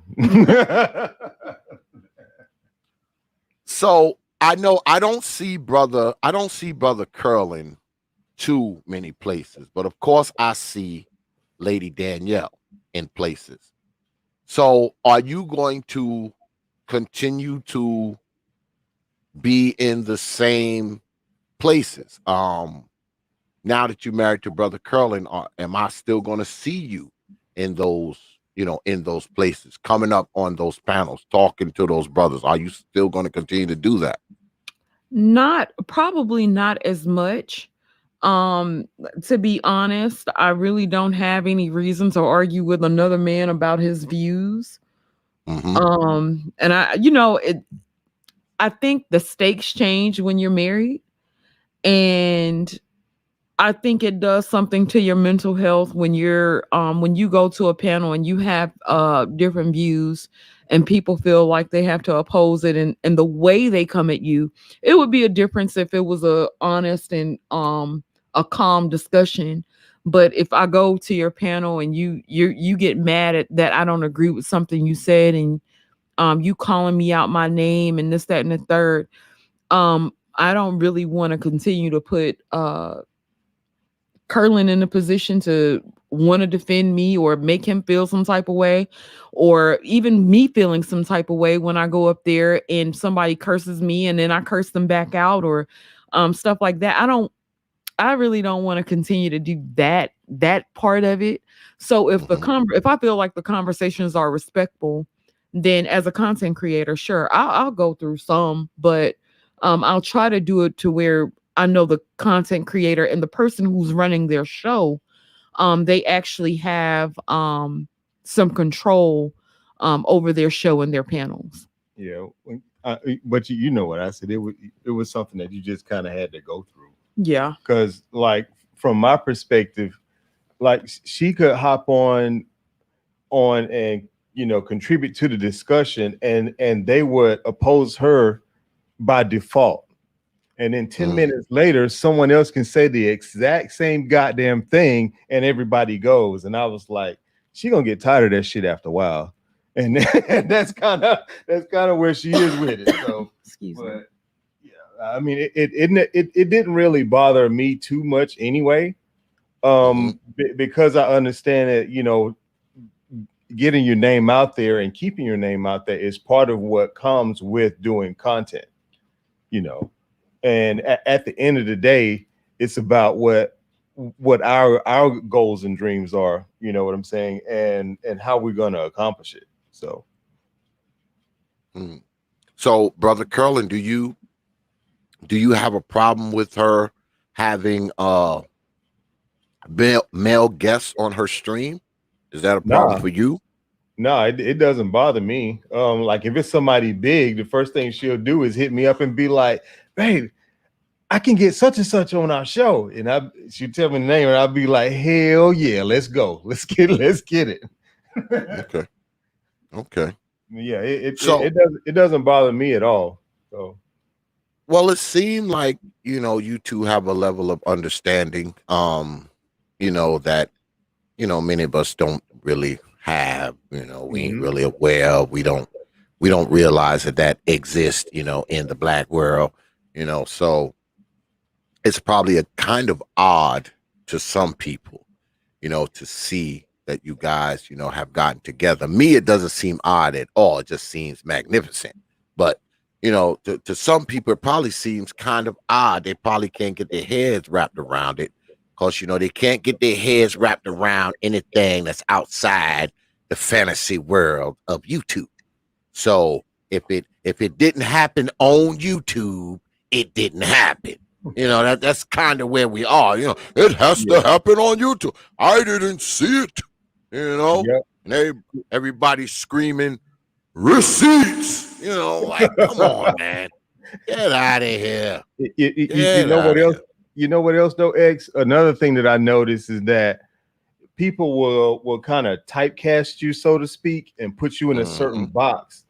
And when you don't fit the mold of what they with what they see from you doesn't fit the mold of that box, then they try to force you into that particular stereotype anyway. It doesn't matter what you say or do or what they actually see that's outside of how they initially stereotyped you. It to them, you will always be that, and that's where people get it fucked up. But and a lot of times most of the time when it comes to this type of thing, it's based off of what they saw on YouTube, man. It's based off of that. And then they get in their ego and they don't want to be wrong. So to them, that's what you always will be, and it's some bullshit. So because we live in a world now where everybody feels like they have the right to make you prove something. Like, you have to prove something to them as if, there's someone, worthy of you having to show this damn proof to. Like, what the hell are you talking about, man? This is the internet, man. 90% of this shit is entertainment. It's only about 10% on this shit. That's 10% of stuff on here that's worth a damn. The other 90% is just pure entertainment. All right. Let's be honest here. All right. You got about 10, maybe 15% of the stuff on here that you could actually, that's valuable. You actually can learn something from it. You can get something out of it. There's some educational value to it. That other 90%, man, is pure freaking entertainment, bumfoolery, ridiculousness. The other 90% is all that stuff, man. So, the people try to put a lot of weight. They try to put a lot of weight on media because, see, there are people on media who are doing it very well and they're making a lot of money off of it. It is their job. Right. So what people don't understand is that that's not going to be everybody. That's going to be a select few who have the gravitas, the charisma, the whatever to get to that place. That's only going to be a few. It ain't going to be everybody. All of us ain't going to be famous because of YouTube. All of us ain't going to get famous on Twitter. All of us ain't going to get famous on IG. But see, all of us think we are, though. That's the thing. We all think we are. We like those little kids, that's in junior high and high school telling each other we all going to the NBA. No, the hell we not. What? One of us might, two of us might go to the NBA. All of us aren't going. And I think media is kind of like that. Everybody wants to be a star, but they know already that there's only going to be a handful of quote unquote stars on media because not everybody has that it factor, man. Not everybody. Because if everybody had it, it wouldn't be an it factor, would it? It wouldn't be special anymore. Nope.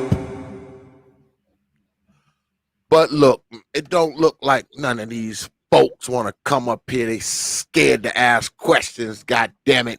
You're scared to come. You're scared to come up here and ask a question. Don't be writing no crap in my damn comment section later on. Oh, X, you should have asked them this. No, your ass should have came up here and asked them that. See how that works? So don't be writing this crap in my comment section later on talking about, oh, X, why did you ask them about X, Y, and Z? Why did your black ass come up here and ask them? Once again, man, I appreciate y'all, man, taking y'all time out to come up here and chop it up with old X, man. Once again, congratulations. Good stuff tonight, man. I'm happy for y'all, man. I'm happy for y'all union, man. And when y'all do that reception, y'all better damn hire me to MC that shit. Or god damn it, I'm coming to your damn YouTube channel the next time you go live to talk shit. What happened to my damn invite? Straight jacket, goddamn. But all jokes aside, man. Congratulations, brother Curlin. Congratulations, Lady Danielle, man. I wish y'all all the best, in y'all future endeavors, man. And once again, man, it's good to see black folks getting together, man, and doing something besides fighting. So, I appreciate y'all taking y'all time out, man, and y'all evening, man, to come chop it up with me. Now everybody gonna want to interview y'all now. See? Because X is a trendsetter. Yeah.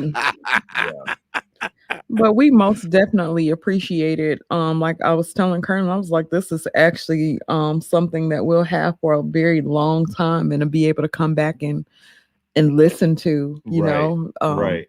something to commiserate the first year of our marriage and stuff. So I think this is really nice, and I'm glad you did this. Thank you for inviting us. Yeah, I Oh, really absolutely appreciate you reaching out. Like this was dope as hell. And Doug asked, was there an electric slide at the reception? Doug, we didn't have one yet, but you already know there will be. But the crazy part is I'm not really good at dancing, so I probably will be messing up the electric slide. It's gonna be some good fun though. I'm excited. Yeah, man. I'm glad y'all came, man, because y'all could have said, hell no, X, we ain't coming up on your damn stream to talk about nothing.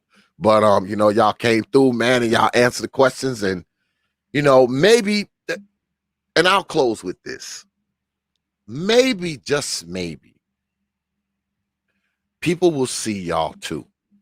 And, at least have it in their mind that it's a possibility that, it could possibly happen to them. Whether it's a male or a female, good things do happen to people. But what I think often happens is a lot of times when good things come along, we kind of, we don't see it for whatever reason. It passes us by. It just appears invisible to us because we don't know what we're looking at. And it's good to see, man. Like I said, two black folks, man, who, saw something good, man, and it hit them at the right time and at the right place, and they turned it into something, man. So, I'll big y'all up, man, and once again, man, happy nuptials, man, and all the best to y'all, man. All the best to y'all. All right, we appreciate your eggs. We really do. Absolutely, man. Thanks for coming through, brother Curlin and Lady Danielle. I appreciate it. Y'all might have to come back, man. I might do a couple special sometime down the road. So X might come knocking, down the road at some point. All right. Hey, I'm with it. Just hit us up. We'll make it happen. Absolutely, man. I appreciate you, brother. Shoot me, brother Curlin's email, Lady Danielle, because I'll be going through brother Curlin from here on in. Do you want to type it in the chat? Yeah,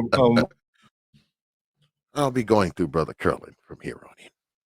So make sure I get brother Curlin's email if you don't mind. Y'all putting it in the back chat, in the private chat? We got muted somehow. Yeah, we put it in the back chat. Okay, appreciate it, man. There you go. There you go. All right, peace, folks. Yeah, let me go ahead and copy this. All right, I'm gonna go ahead and put it in my file because if I don't, I forget it. Because I'm an old Negro. All right, we got it. We got it. Yeah. But once again, man, I appreciate y'all, man. Peace, folks. Good night. Take Good it easy. night. Already. Peace, Brother Curlin. Yeah, y'all just got off the line with the newlyweds and had some fun, man. It was good shit, man. You know, turned out pretty damn good. I hope y'all enjoyed it, man. I hope y'all got something out of it. Because y'all know, let's be honest. Let's be honest. We as black folks, we don't see a lot of weddings. We just don't. You know, that we can say it's because of many, many, many, many reasons that we don't. But let's be honest here. We don't. So, you know, when you see people get together, man, the only thing you can do is congratulate them, man. Despite of what you may think about women, despite of what women may think about men, I think it's disingenuous. I think it's disingenuous to just assume that, you know, this isn't a good thing for them. I'm not talking about the rest of you, the rest of us, the other people. It's obviously a good thing for them. And that's important. I don't think it's enough of us together. You know, it's not enough of us together. That's why we're in the damn predicaments that we in. All right. That's why these kids is growing up to be freaking the criminals and burglars and rapists and robbers and idiots. Because there's not enough of us together. Now, I know people don't like that when you say it. And they don't like it because they know it's true. Because if it wasn't true, they would freaking laugh it off. Right? They would laugh it off. They know it's true. They can sit up here and talk all the crap they want. Talk about how fathers don't matter and families don't matter and all this kind of nonsense. It's bullshit, man. And the only reason why people say that because they black asses didn't come from one.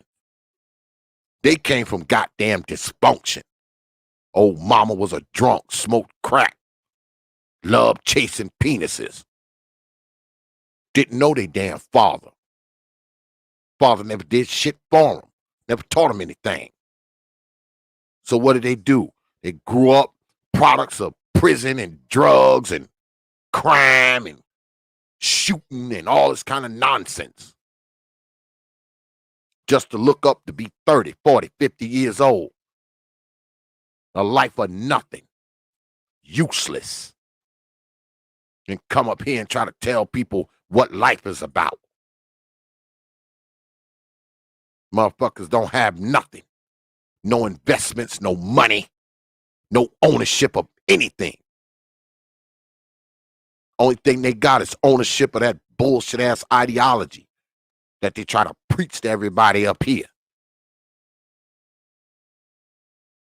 But those of us who understand what life means to us, forget what it means to them. We know what's important. And what's important most of the time ain't the shit that's up here. The shit that's on this screen. The Negroes on this screen. What's really important is what goes on when you close this damn laptop. That's what's important. Because you can get up here and people can clap their hands and do the bobblehead and congratulate you all they want. But guess what? When you close this goddamn computer, clip that switch off, guess what? Everybody goes away. And now you got to deal with the people in your real life. You got to interact with people in your real life. Because, see, that's what impresses me. I'm impressed with what people do in their real life. Fuck what you do up here. This shit don't mean nothing. Because, quite frankly, most of us, this is not our job. Most of us ain't making no whole lot of money on this shit. Not most of us. Of course, some of us are, but most of us are not. Most of us, this ain't our job. Just not. So most of us, we just kind of up here to be up here. And that's cool. That's cool.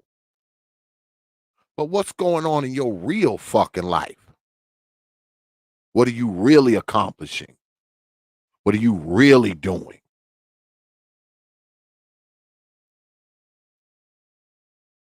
Because to me, I think it's quite crazy to be up this motherfucker all the time if you ain't getting paid. Just here all day, every day, making no money. Me, I ain't doing shit for hours and hours every day and not making no money from it.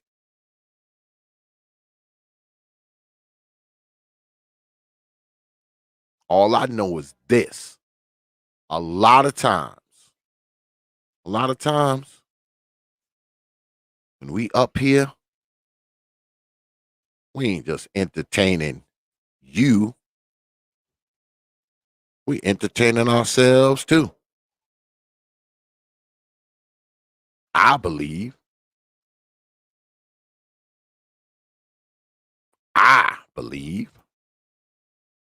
So don't let nobody tell you, man, what's good for you in your life, man. Don't let nobody dissuade you from the things that bring you peace, man, or the things that bring you accomplishment. Don't. The people that are in your real life, and definitely the people that are on here, you definitely don't let these people dissuade you from anything, man. Anything. Especially people who haven't accomplished as much as you. People who aren't doing as much as you. Why the hell would you listen to them? You think I'm gonna let some dude who live in his damn mama basement, driving his mama car, eating his mama food, tell me about manhood? Really? Really? It's sort of like when you was in high school, you know, and you had your first car, and your first car might have been a bit of a beater, you know. It may not have been brand new. It may had a dent or two in it. And you got this dude laughing at your car, talking crap about your car. Oh man, look at that car. Your car got a dent in it. That car got a rust spot on it. And then he walks away and gets on his damn bicycle and starts riding it.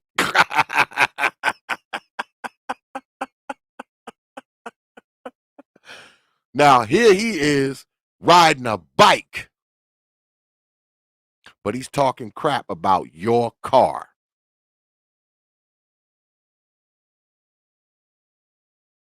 Y'all know what I'm talking about. Y'all remember those people? Yeah, hoopty. Yeah, hoopty, brother Rod. Calling your car hoopty. Then you get in your car and you leave from the schoolhouse. Who do you see? The person that was calling your car hoopty, you zooming by his black ass. He walking.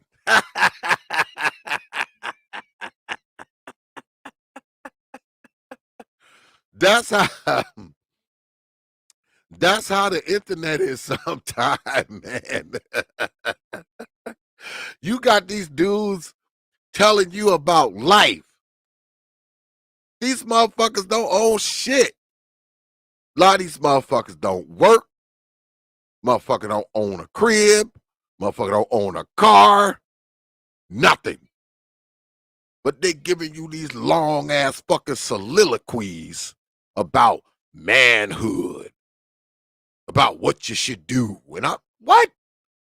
What you should do, motherfuckers, move out of grandma's basement. What you should do is get your own fucking car. What you do, what you should do is get your own place.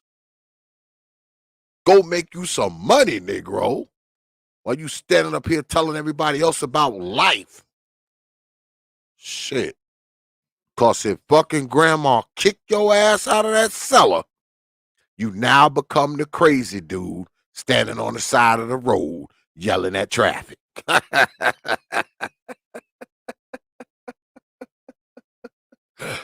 Oh God. Yeah, brother Rod. It's crazy. You know? Because this is the world that we live in. It's the world that we live in. Motherfucker living in his grandma's basement.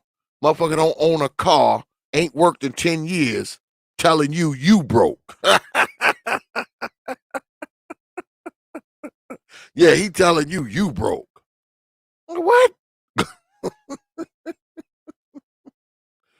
Only media allows this crap. Only media allows this crap. I'm telling you. Only media. Shit. I'm gonna sit up here and talk all this craziness to people. Motherfucker ain't got a pot to piss in or a window to freaking throw it out of. Want to tell you about life. Motherfucker, you don't even have one. You don't even have a life. You don't even have one. How you going to tell me about life when you don't even have one of your own? What, you talking about somebody else's life? A life you used to have? Just get tired of it, man. Get tired of it. That's why certain people I just don't listen to. I can't. I can't. Can't listen to them, man. And I don't get up here, man, and you know, pretend like I'm some all-knowing and some all-seeing and all of that. But one thing I don't do, man, I don't disparage brothers' accomplishments, man. That's something I'm not going to do. I'm not going to disparage your accomplishment, man. If you're doing something with your life, guess what, man? I'm proud of you, no matter what it is. If you're doing something with your life, I don't have any choice but to be proud of you and to respect it. But what I'm not proud of and what I don't respect is fucking losers telling people who've actually won something and achieved something in their life, trying to make it seem like they're the fucking losers. How are they the losers? They got more in this fucking life than your ass got. You don't have shit. They got more in this life than you have. So how are they the loser? That's what I don't understand. They're the loser because you say so? While you sit down in grandma's freaking cellar and you hear the boiler firing over? You hear the damn boiler firing over because that motherfucker right next to your bed? It's just crazy to me. What's good, brother New? I see you up there, brother. What's going on? I don't know, man. Just crazy. Just crazy. But I think I'm about to get out of here, man. I appreciate brother Curlin coming through, you know, with his newly minted marriage to Lady Danielle. I think it's a good thing, man. I think it's a good thing. They appear to be happy and content and at peace with each other, man. And I wish them all the best, man. I do. Wish them all the best, despite of, you know, the things we say up here, you know. I mean, I think the ultimate goal is for Black people to build something. And it seems like to me they in the process of building something. So I mean, I can't do nothing but respect that, regardless of anything else. I can't do nothing but respect it, man. And who knows? I might get him back up here, man, and do some, you know, get like Brother Art. You know, Brother Art, he be having these different kind of shows, you know, where he have a marriage show, he have a, you know, a couple show. You know, I might start doing the Brother Art. Now I might start biting my man Brother Art style, you know, and start doing those kind of shows. You know, we'll see, man. We'll see. It's probably gonna get a little harder for me to be up here, you know, because work is picking up like all be get out. But you know, I will try, man. I will try to keep pumping them out for you good folks, man. I will try, you know, but I'll be tired, y'all. Be tired. You know, I'm old, you know. 8, 10, 12 hour work day, man, takes a lot out of a brother, man. You know? And I don't even know how I do it most of the time. You know? I don't even know how I do it. I'm not working tomorrow though, because I usually don't work on Fridays anyway.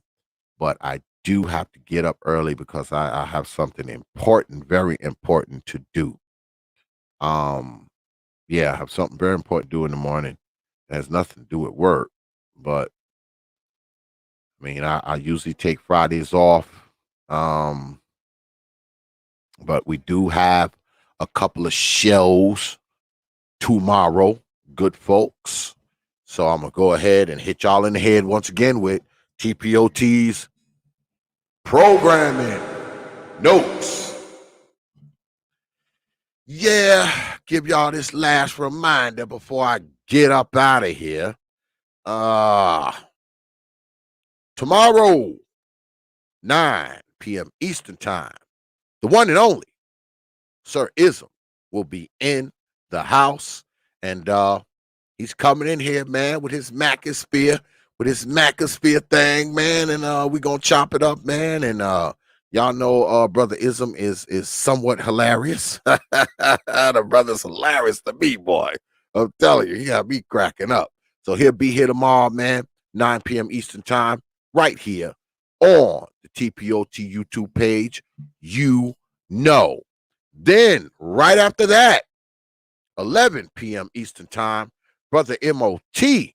will be in the house, and he will be facing off with the Rod of God podcast, and they'll be squaring off in the digital squared circle, man, with a late night debate. So make sure you hear 11 p.m. Eastern time right here on the T.P.O.T YouTube page. You Negroes know. So, we're going to go ahead and wrap it up, man. Like I said, man, I appreciate all you good folks, man, for coming through tonight, man. All you good folks who hang out in here and the good folks who hang out there. All right. I don't take you lightly, man. I never have, and I never will. You got my word on that. So, as always, and another big shout out to Brother Curlin and Lady Danielle for coming through and spending some time with us tonight. It's always appreciated. Of course, you know, make sure you have your asses here tomorrow. Because if you don't, you know what I'll do.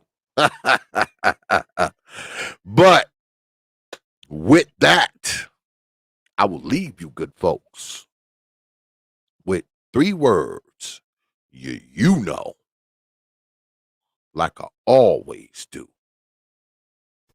Open your mind. The prophet of thought.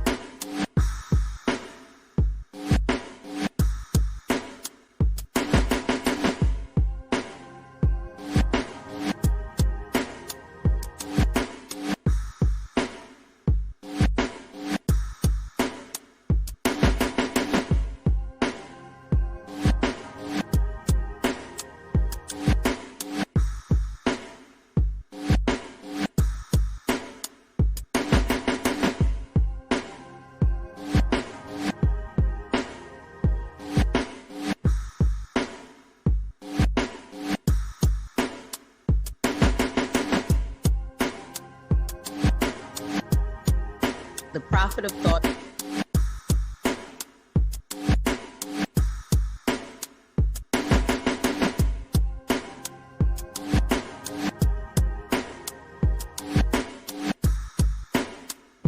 You know.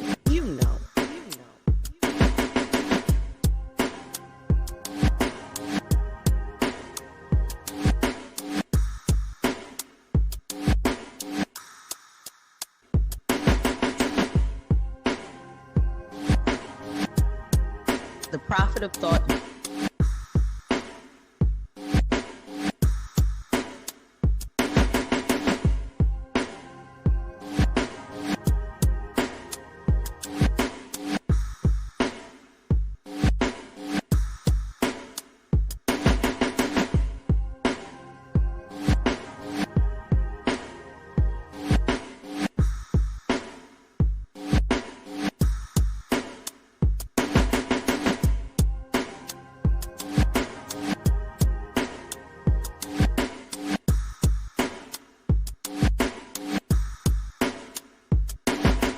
Prophet of Thought.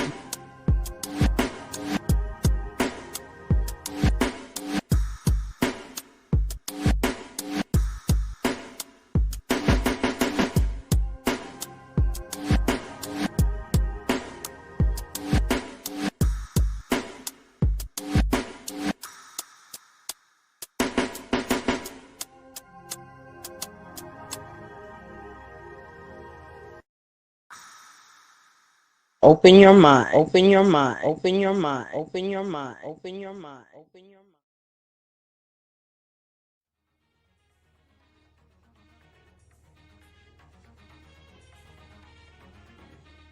Only from T.P.O.T. Media. Open your mind.